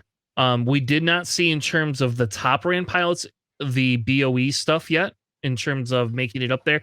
But Black Squadron Ace, look at that. 10 instances of our Black Squadron Ace there, buddy. Well, I mean, there's multiple in lists. That's why. Yes, I know. That's why it's funny. And let's get into lists because I like the statistics are great, but let's actually get into lists. Our winner, bringing Rack again, not bringing Jendon, no Jendon here. And then we have some Black Squadron Aces. JJ, what did the winner bring to us this Christmas? So we got Empire list here. We got Rear Admiral Shernu with Ruthless, Starfighter Crew, Death Troopers, Agile Gunner, Electronic Biofill, and Dauntless. And then we got the standard loadout Tomax with 3 Black Squadron Aces. And then Vizier with Emperor Palpatine to round off the list there. Definitely really solid, right? You have a lot of Ruthless fodder with those Black Squadron Aces. You have Palpatine to help provide that passive mod up there. Vizier can go and be a very good support ship with the ability to go out there and provide a coordinate action out there if Rack is going to get blocked, or you can go out and start jamming with Vizier.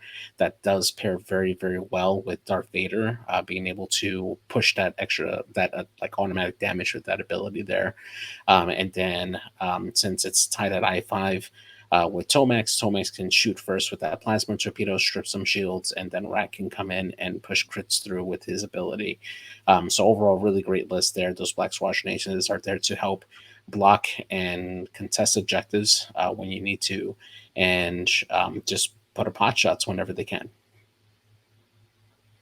Yeah, I think it's interesting, right? The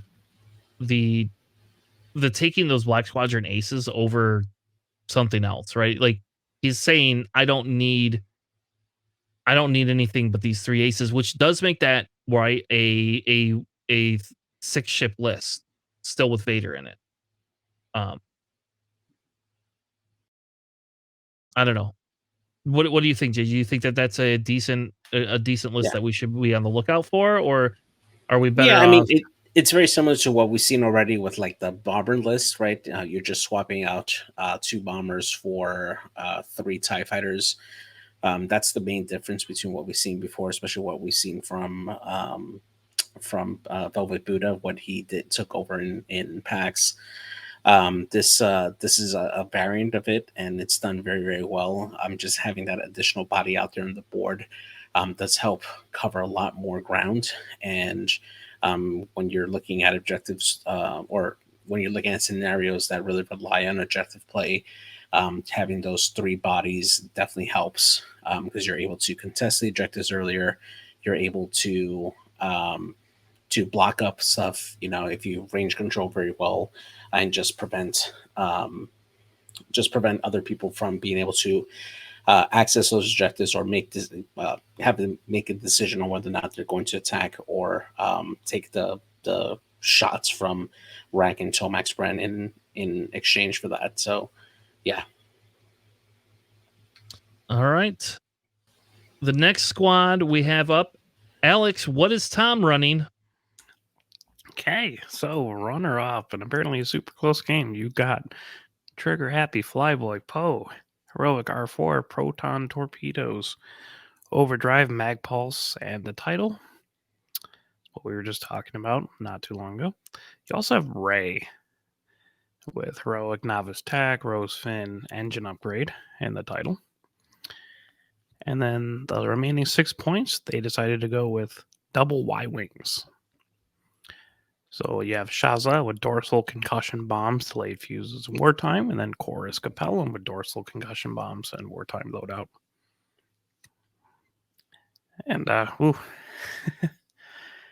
have to be really good to run this kind of 4-ship list because those Y-Wings are probably not doing too much. I mean, people are super bad against bombs, don't get me wrong, but like you have to, if you're not just in a scrum in that list, I don't see how it's doing a lot of work to you. Yeah, I don't know.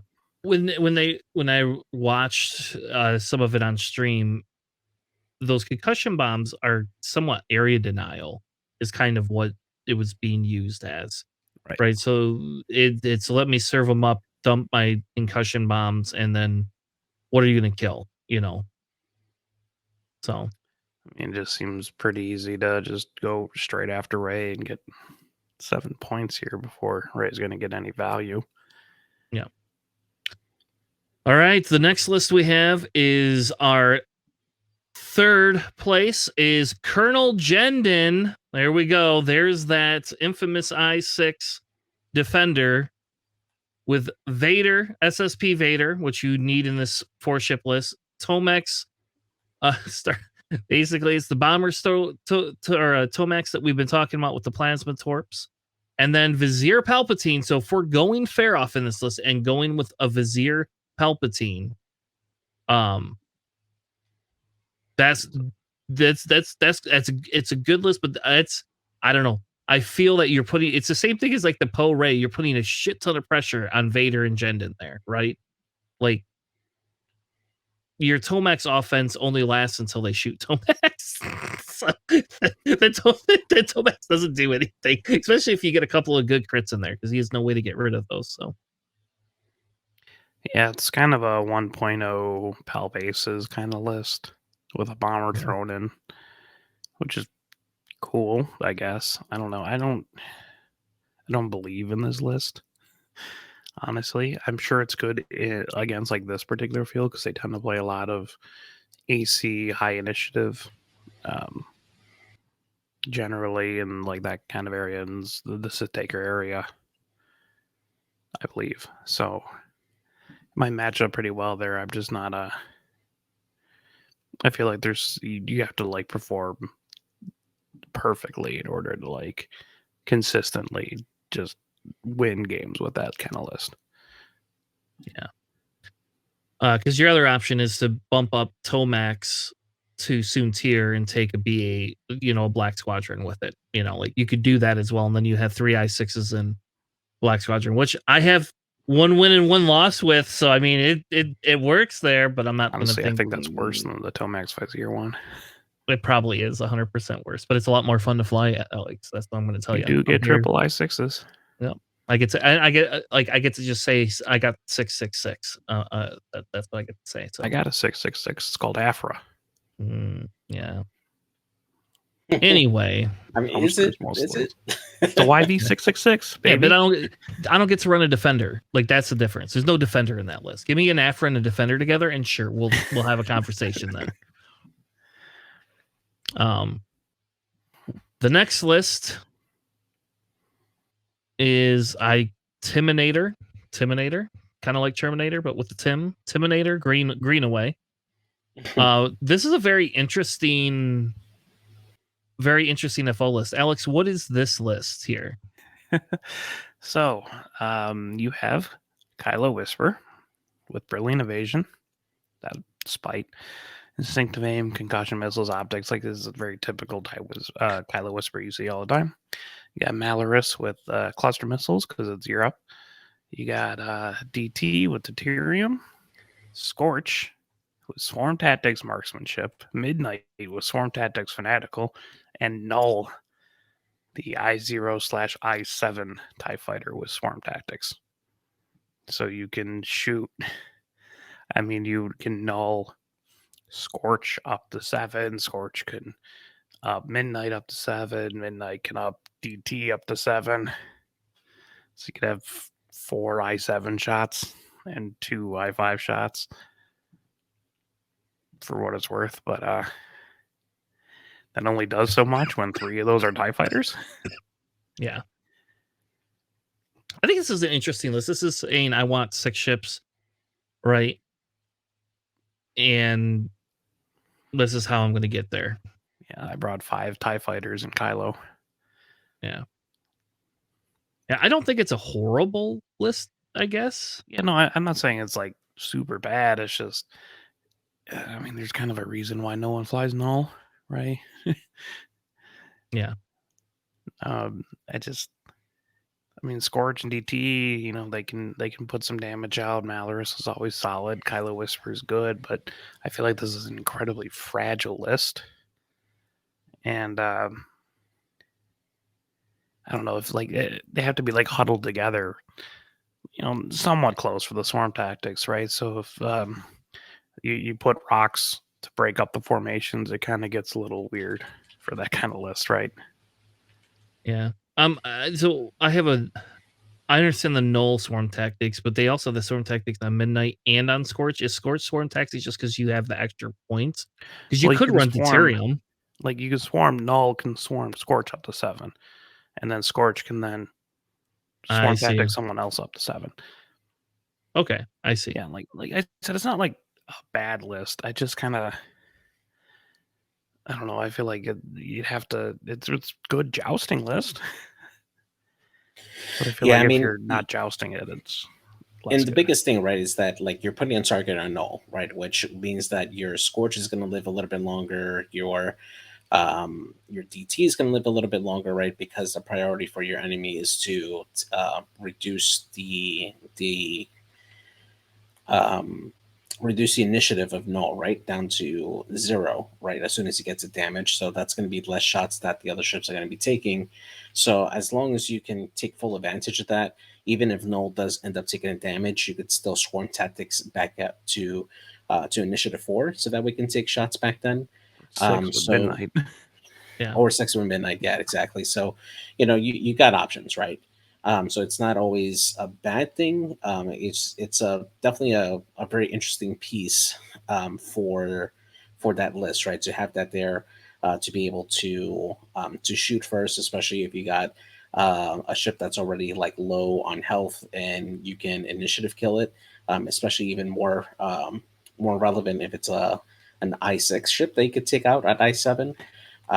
So I mean, there's utility for it.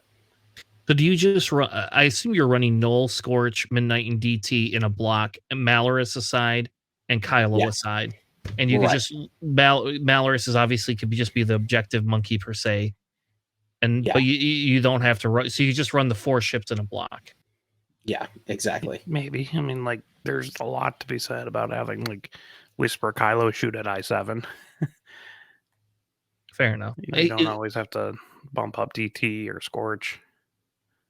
Well, you should bump Sure. up Scorch because he's got swarm tactics, but you don't always have to bump up DT. Yeah. All right. Next one, we're moving into top 8. Next one is Matt Cog. JJ, what did Matt Cog run? It looks very similar to what we just said. Is it the exact same list? It's the exact same list. Yeah, All right. it's the same list. Yeah. All right. Sorry, Matt Cog. We're not going over the list a second time. Let's move on to Martin. Came in second place instead of the other guy. Why is that? Because then we would talk about his list instead of the other person's. Instead of Tom's. Yeah. Fair enough. All right, let's move on to Martin Shivers. All right. JJ, what did Martin so run? Martin running a first order list here. We got Whirlwind with marksmanship, fanatical, cluster missiles with optics. Malorus again with cluster missiles instead of mag bolts, but still it worked out. It's High Whisper, Kylo Ren with instinctive aim, brilliant evasion, concussion missiles, advanced optics, and the jamming suite there. Midnight with Predator, crackshot, and then quick draw. Should make an appearance here with fanatical swarm tactics, targeting synchronizer, special forces gunner, and fire control system. Just overall a very solid. I guess you would call this a saddle list, right? Yeah. Yeah, it's a very solid saddle list here for the first order. Here you got a lot of offense here with quick draw and Kylo being able to go out and hit early on with the initiative 6 there. Midnight being aggressive with that predator crack shot there. So you can definitely do some work with this list here. Yeah, this is going back to that more of the original archetype that we saw at the beginning of the season. Yeah, definitely. All right, next one, Alex. What did Craig run? And do we have some new stuff in there? We have new stuff. Yeah. So you don't have to read the upgrades for those because, like, unless you're going to explain all of them, because like there's a whole. We just went through all those a couple times. Yeah. No. You got BOE Wedge. You got BOE Braylon. You have Boy Luke, Sabine and a TIE Fighter. This one with Lone Wolf. And then you have customizable Gina, because BOE Gina is 5 points and customizable Gina is 4. And that has FCS, proton cannons, plasma torps, and the config. And they still work together, though, right? Well, Yes, Brainland does, yeah. But that's... I think they're the same timing window, right? So you can like, oh, Gina is stressed, so I get my focus token with Braylon, and then you pass off the stress with Gina, because they're both start of engagement phase. Yes. You can actually pass it off to Braylon. Braylon can just get an evade token too if you really want, but I mean, B-Wings are cool, but I don't believe in them right now. I mean, you get the extra shield with Braylon, which is really nice, and that wedge loot combo can just do a lot of work. Yeah, I think so. I think this is we haven't done Rebel yet, but I think this is an archetype that you'll definitely see. I don't think the Sabine Lone Wolf is there, but I can understand why they ran that, because you're running Gene and Braylon together, and you're probably running Luke and Wedge close to each other. Then you can let your Sabine do whatever Sabine wants. But I don't know if you go through all the other lists, we aren't going to cover every single Gina Braylon list, but I think Gene and Braylon is going to be it's going to be a discussion point here for Rebels. But let's not spend too long on it, because I know we'll talk about Rebels later. But man, that Wedge Antilles is I don't know. I think I almost like that Wedge Antilles better than those B-Wings. I think I do. Yeah, I like the Wedge a lot more than the B-Wings, even though they cost one more point. Yeah. All right, let's move on to top 8. Number 8, we have a Republic list coming in with SOC Oddball, SOC Kickback, Build Your Own Wolf with the VTG Sync Council, R4P, and Marksmanship. Then we have Matchstick and Broadside, both with Ion Cannon turrets. Matchstick with concussion bombs. That must be a favorite thing over there. And Broadside with thermal detonators. And then we have SOC Axe. So 6-ship list. I think we've seen this variant. We covered something like this a little bit. This is kind of the JJ, who's the guy from Florida that started running this? What's his name? Is it Teddy? Is it Teddy that was running that? Or who was running the 6-ship Republic list this summer that you had to play against? Oh my goodness, I forgot off the top of my head. No, you're killing me here. Sorry, man. So there, yeah, you're right. Yeah. So foregoing the taking Wolf over Jag in this list, you could have like 4 build your own cards and not have to like have this many things. Have as many cards with you. But I like this Wolf better, but I do miss Wolf Pack once in a while. But I do like this Wolf. I do like the Wolf with the, but I prefer the expert handling just because I like to barrel roll with my arcs. But that's just... Sync Council's probably not doing too much. I mean, you get a reroll with Wolf's ability natively, so if you pass them the lock, he can pass it off to someone else at range 1 of them. Yeah. Maybe if you were, I guess if you're running Axe by them, right? It could be okay for Axe, because Axe shoots at what, I3? Axe is an I3, correct? Yeah. So yeah. So have a double modded barrage rocket shot. Yeah, that's pretty good. Just bullseye something, then you get a double modded barrage rocket socket, anyways. Okay, well there you go. All right, top 16. We have Aurelian. Yep. Aurelian with he's got Elo, Temin, Vanessa, Kara, and Jess. He's got the M9G8 on. Look at that, Alex. There you go. He's got M9, and he's got jamming beam just for the pleasure of it. He's got jamming beam actually on 2 of those ships. It's hilarious. All right. Hey, if it works, right? Yeah. So really kind of stuff that we've already talked about. We don't really have to go into super detail on that one. The next one is Dom Flanagan. Alex, what did Dom run? Because, hey, we have an HOA PO showing up here. HOA PO. Yeah, we have HOH PO. We got Marksmanship, Heroic, Ferrosphere, R4, Overdrive, Plasma Torps. I do love Overdrive on HOH. I love Overdrive, period. But doing like the focus link roll where you don't have to use his ability is actually pretty nice. And then you have Elo with Predator Heroic Ferrosphere, Lulo with Starbird Marksmanship Shield upgrade. You got Snap Wexley with R68 Ferrosphere Heroic, and then BB8 with Chewbacca. I mean, if you're expecting a lot of like Gendens, then like FO and various other ones, having Ferrosphere is pretty nice, especially when you can kind of spam it on 3 of your 5 ships here.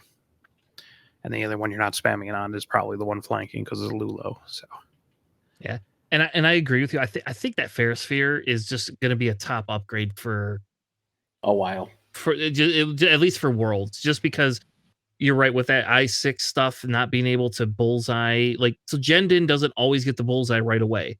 Like sometimes Jendin does, but Jendin does not always get that bullseye right away, and you get that target lock before you can do the bullseye. So, I don't know. It is what it is, right? I mean, solid. I mean, you got 3 T70s and an A-wing that acts like a T70, and then BB-8 is just a solid list. And you have an I-6, which is pretty important in this kind of like local meta over here. Yeah. I mean, in general too, but like, you know, the England, Europe is especially known for their high initiative. So having an I-6 in your list certainly helps. Yeah. And I actually kind of like this list. When we talked earlier about HOA Poe, it was just, that was kind of like the thing is like, this is where you still can get your 5 ships and have a Poe Dammer in it. So that's pretty totes, in my opinion. So JJ, what did Dale run? Dale Crownmuller, buddy Dale. Love Dale. All right, we got an appearance of Vader finally. I feel like we haven't talked about Vader all day, other than the crew. He's got the starter pack Vader. We got the Battle of Endor Soontir Fel, Tomax Bren, Scimitar 1, which is the Battle of Endor type bomber, the I-3 one, and a Black Squadron Ace to round off the list there. I got to say, I played against a few of these, like similar type of list here with those new Battle of Endor ships. I mean, you got a lot of great like synergy with the ships there, especially if you keep them in formation between Tomax and Scimitar 1, just being able to likely get a double-minded proton torpedo shot. It is pretty good. And yeah, congrats coming in top 16. So the question I have is, we saw Vader in the 3rd spot, but that's okay. We know you were half asleep when you were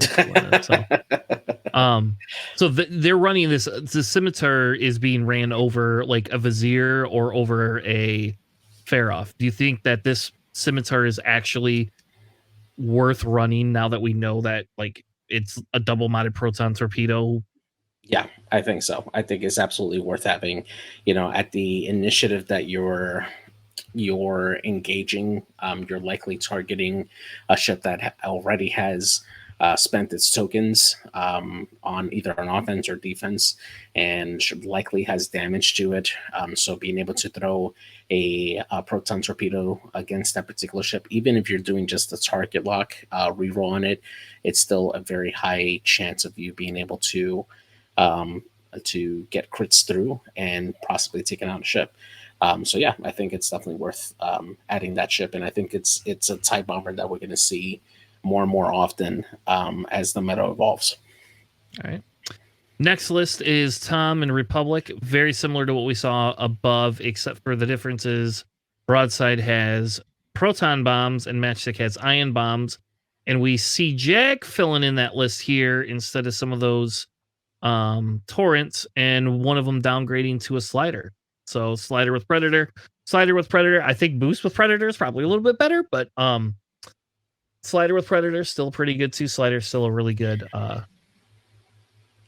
really good. Sad it's not dedicated, but yeah. You think if I go to England I'll roll paint? Is that what people do over there?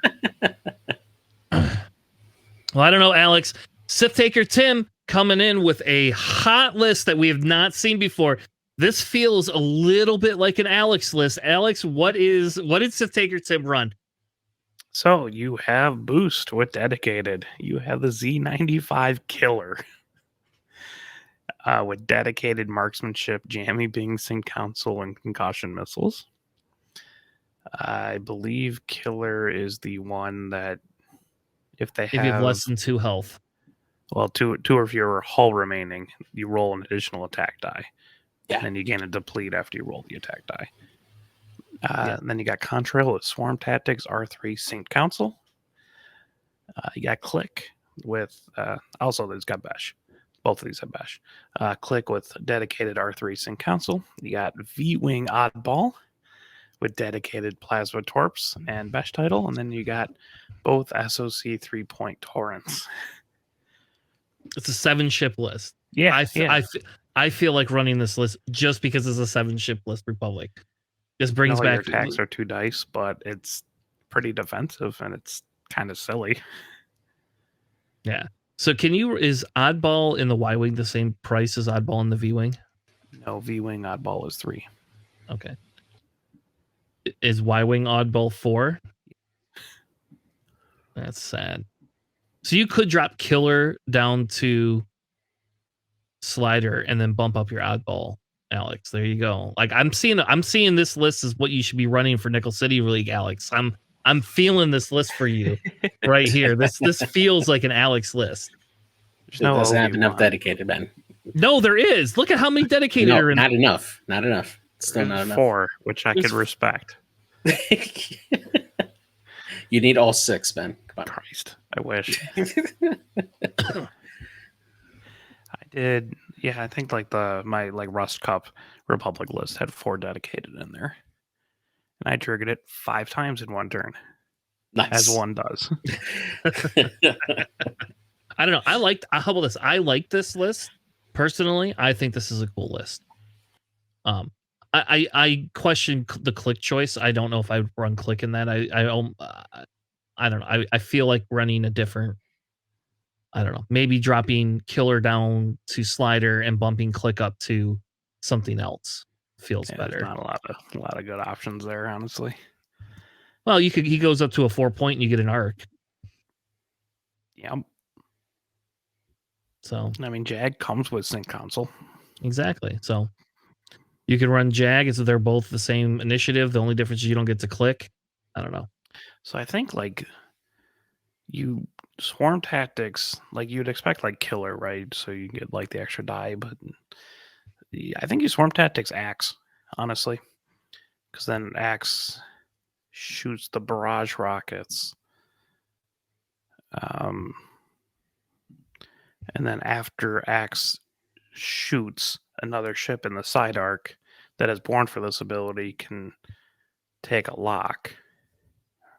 So then you can get the lock for like kickback to shoot a diamond boron. Because you don't really need like a double modded barrage rocket, really. Mm-hmm. So you can actually like Swarm Tactics, Axe up, shoot with the axe, get the lock for kickback, have a double modded diamond boron missile. And then you still have a follow-up shot with Oddball and Contrail. Contrail can sync council the lock over to Oddball, so you can have a double modded Plasma Torp. And then you have Click being defensive, and Killer eventually shoots. Hopefully they're down to 2 all after that point. So yeah, I don't know. Like I said, I like this list. I don't think I could fly this list for Worlds, but I do like this list. I don't feel like getting all of my other ships back out again that I just put away. This. I love me some Sync Console stuff. Yeah. So, and Liam says Killer gets, because the additional die is not on just specifically. Yeah, it's just when you perform it's attacks, any attack. So you can run a 4 dice missile carry. Okay. Yeah, if you give them the lock, you can have 4 dice, which is a concussion missile. So I like it. I think it's cool. Yeah. Yeah. You have to sequence it correctly, and it might be a little bit tough getting that engagement exactly the way you want, but it's a very defensive list between just having all those dedicateds and evade and or focus sharing. Can you imagine running this for Worlds? Like how much concentration? Like you'd be so tired. Like you'd be very tired after you run this list. It'd be fun. All right. JJ, what is Rob running? So we got a scum list here. We got Sirisu with Cutthroat, Swarm Tactics, Plasma Torpedoes. We got Dirge here with Cutthroat, Marksmanship, Proton Cannons, Contraband Cybernetics. Lee Makai with Plasma Torps and R4B11. Dayspawn Arm with Lando, Crew, Shield Upgrade, and Moldy Crow. Manaru with Cutthroat, Jamming Bean, Han Solo, overtuned modulators, and Punishing One title there to round off the list. Definitely interesting to not see a notorious version of Manaru for this one here, but it's definitely interesting to have Han Solo because it means that when Manaru engages at I3, you can take that focus action.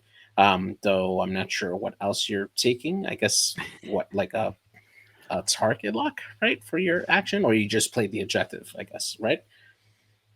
Yep.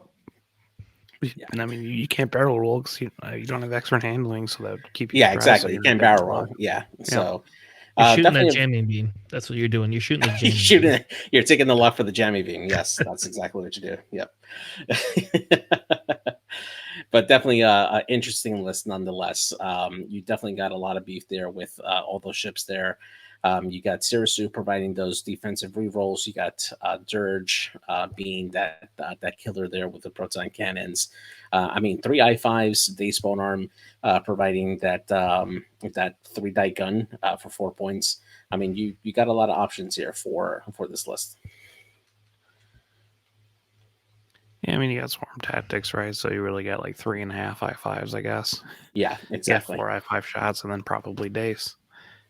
Yeah, I hate Han Solo on Manaru. I don't understand. That's what I'm saying. Like, I think I would prefer more the 9 Notorious on here. I don't think you could put Notorious on.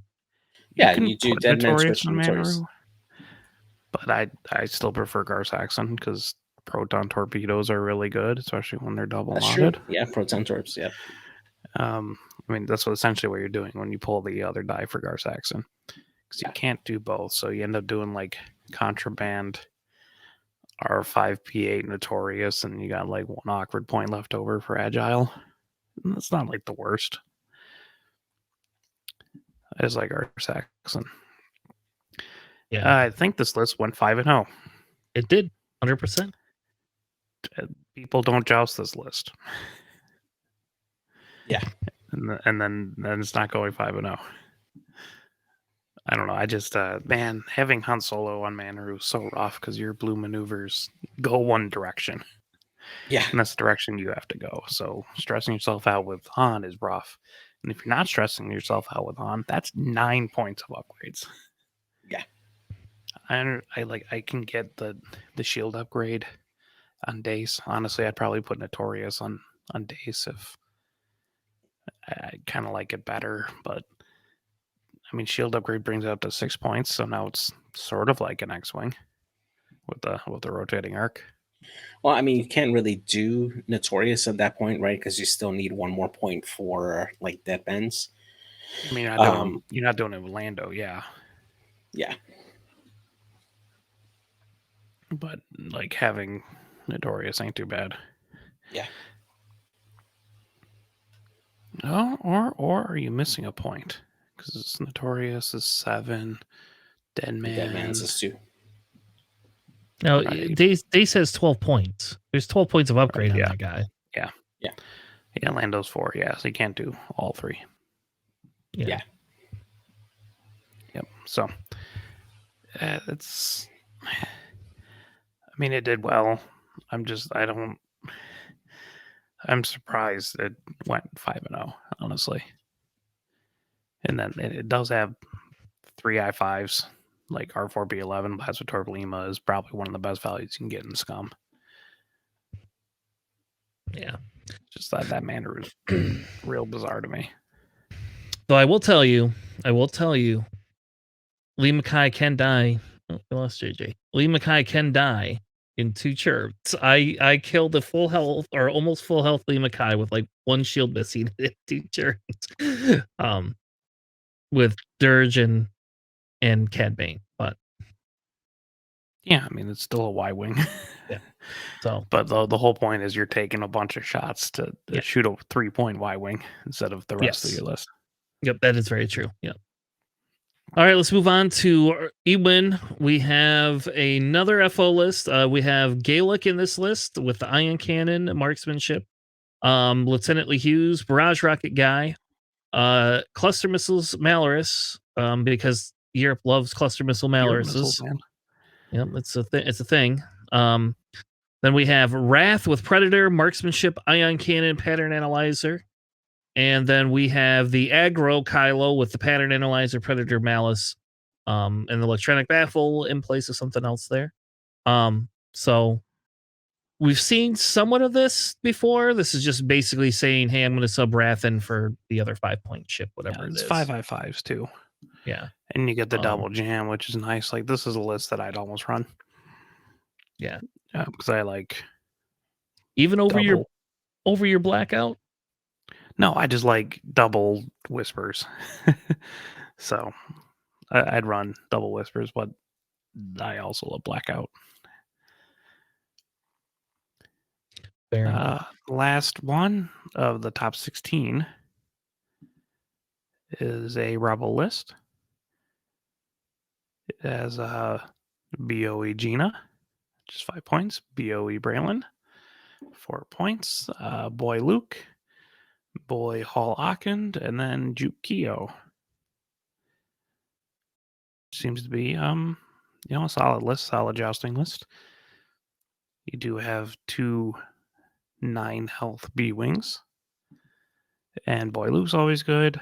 Hall Akand, he can get that double modded advanced proton torpedoes. And then Keo's probably your best 3-point in the entire faction. So yeah. Hall Akand is an arguable for second, and you can just bring both. Yep. I think this is another list. Again, when we get to Rebels, we'll talk about it. But I think this is another somewhat of a contender for the Han disappearance, right? That we've kind of seen. So yeah. So now that we've gone through most of these here, one of the biggest reactions I have, right, because this is really one of the first big tournaments that we're seeing the impact of Battle of Endor, and I'm kind of surprised that we're not seeing the Fenral Fangfighter for the Rebels more to go along with those B-Wings to help out with that stress. What do you guys think? I don't think the points allow for it.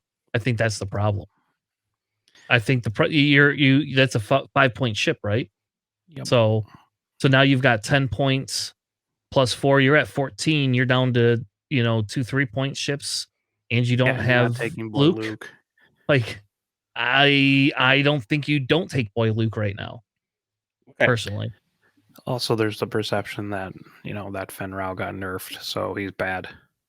Yeah, that is true. I mean, you can run Fen, Luke, Braylon, Gina, right? Well, no, you're still giving up a point, so it doesn't matter what you do. Like, you can run custom Braylon if you want. That's 5. Yeah, there you go. I don't know. Like, I think it's because the points don't fit JJ, and I don't think that Luke is worse than Fen. Period. You could play around with it, but I just don't think it's worse. Personally, okay. And Fen dies, whereas Luke, unless you're the only Luke I see that dies instantly is Nick Sperry's Luke. Everybody else's Luke lives longer than Nick Sperry's Luke, but yeah, I don't know. Wanna go over the 2 separatists lists and call it a night? It's getting pretty late. Yeah. There was what I want to do is just kind of highlight a few of these other things. I mean, you're seeing the BOE. So Tycho makes a showing, but only one. Gemmer is making a showing. This actually, if you go back and watch this was a pretty fun. Gemmer was on stream. Somebody ran 3 whispers.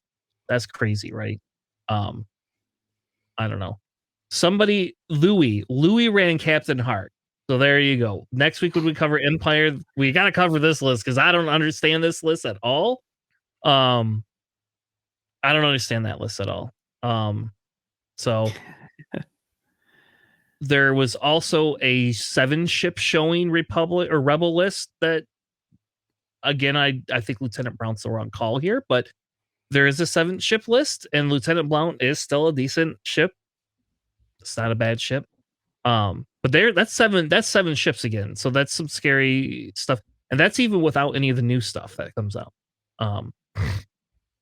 Joe Churchman makes an appearance. That's a similar list. We've seen that before.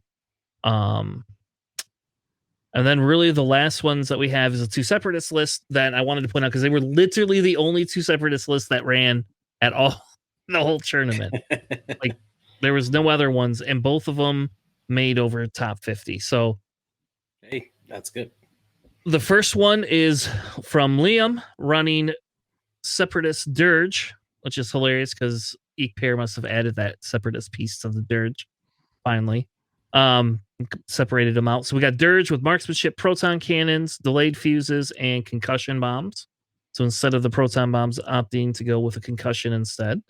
DST-81, my favorite droid ever. Reroll man. Love that ship so much. We have SureTech with Ensnare. Then we have 081 with the energy shells, independent calcs, and struts. And then we have 2 HMPs making a showing here with cluster missiles and seismics on 286 and 047 having concussion missiles, Kalani on there as well. The Kalani is an interesting choice. I tried to fly with Kalani and forgot that trigger every single time last week. So I like it. I do think that it's interesting. This list is versatile enough. You could sub that SureTech out for any 4-point ship. I think we talked about Cad Bane being decent in there. So, and Cad can run proton cannons, or you can run, if you don't want the proton cannon Cad, you can run 100% a sync laser cannon Cad, and it's fun. So, yeah. Sadly, no Grievous fits in there. I'm very sad. I guess you could drop one of the HMPs down, right, and just run Grievous over SureTech. You could. I don't think that's. I think those HMPs are actually pretty good, to be honest with you. When it comes to 3-point high health ships that can drop bombs and side slip. Yeah. The last one is from Sam Cooper, running Cad Bane and Dirge, both with proton cannons. Dirge has Predator and Contraband. And then Cad Bane has the title Bo-Katan Kree. So there you go, JJ, your favorite Separatist upgrade ever. And seismic charges. And then IG-111, which we have not seen ran, I don't think, at all, with a shield upgrade and proton cannon. So that's the I-1, right? Yep. There you go, Alex. That's a new challenge for you. An I-1 IG-11 proton cannon droid. So how often do you think those proton cannons got off on that droid? I mean, you could do it. So is it something you would you run it, Alex? Can we get you to run an I-1 IG-11? But no. IG-102. Like, I've run triple rogues and Zam, just slightly different rogues, slightly different loadouts. Although I did run Predator, proton cannon Dirge. Yeah, I have ran the Predator proton cannon Dirge too, and it does work a little bit, but it's not as. You just can't use Predator on proton cannons. Just don't try it, because you'll regret it. You can if you cheat. Yeah. Or your range 1, True. Where you can't shoot the proton cannons. Yep, yes, exactly. And then we also have the Notorious Zam with Count Dooku, Notorious and Contraband, which I think we talked about kind of being a standard for Zam. So, well, all right, those are the lists. I will be taking this, all of our Sith Taker stuff. I'll put it in a doc, and we're gonna have a separate doc for the Sith Takers. I do like some of these lists in here. I think we need to be discussing the Battle of Endor stuff a little bit more, and we're going to be covering what are we covering next week? Empire or Rebels? Republic. Yeah, did we already do Republic? No. Oh, all right. Well, I deleted all my Republic and Resistance. Oops, I deleted all my Republic stuff. So I guess we're going to go over Republic next week instead of Rebels or Empire. So I'm there you really go. trying to push that out. You don't see what we get for the Rebels and Empire. Yeah. So. All right. Well, thank you all for joining us tonight. We had an amazing night. Like I said, I will separate out the Sith Takers stuff. I think it's beneficial for now to keep that separate until after Worlds for anybody that would like it. And I will, like I said, I'll put the link in the description of our podcast episode so that you can use it there or you can view it there. So if anybody has anything else, if not, we'll wrap it up. No, that's it. Just excited to see how everything is going on. Have you guys noticed like a slowdown in tournament play around your area so far since the end of the season? Yeah, we haven't had anything. Are They're you guys talking. planning- Is there any plans to do like a warm up tournament before Worlds? Yeah, we got a couple places that kind of looking for it on Eternal War, and where like Stan Azuster usually runs it. He's gonna try to put together a warm up kind of thing. Nice. Yep. So, all right. Well, thank you all for joining us. We will be back next week at 9 p.m. Eastern, 2100 Eastern, or 0100 UTC. Thank you all. Have a good night, and we'll see you on the flippity flop. Have a good night, everybody.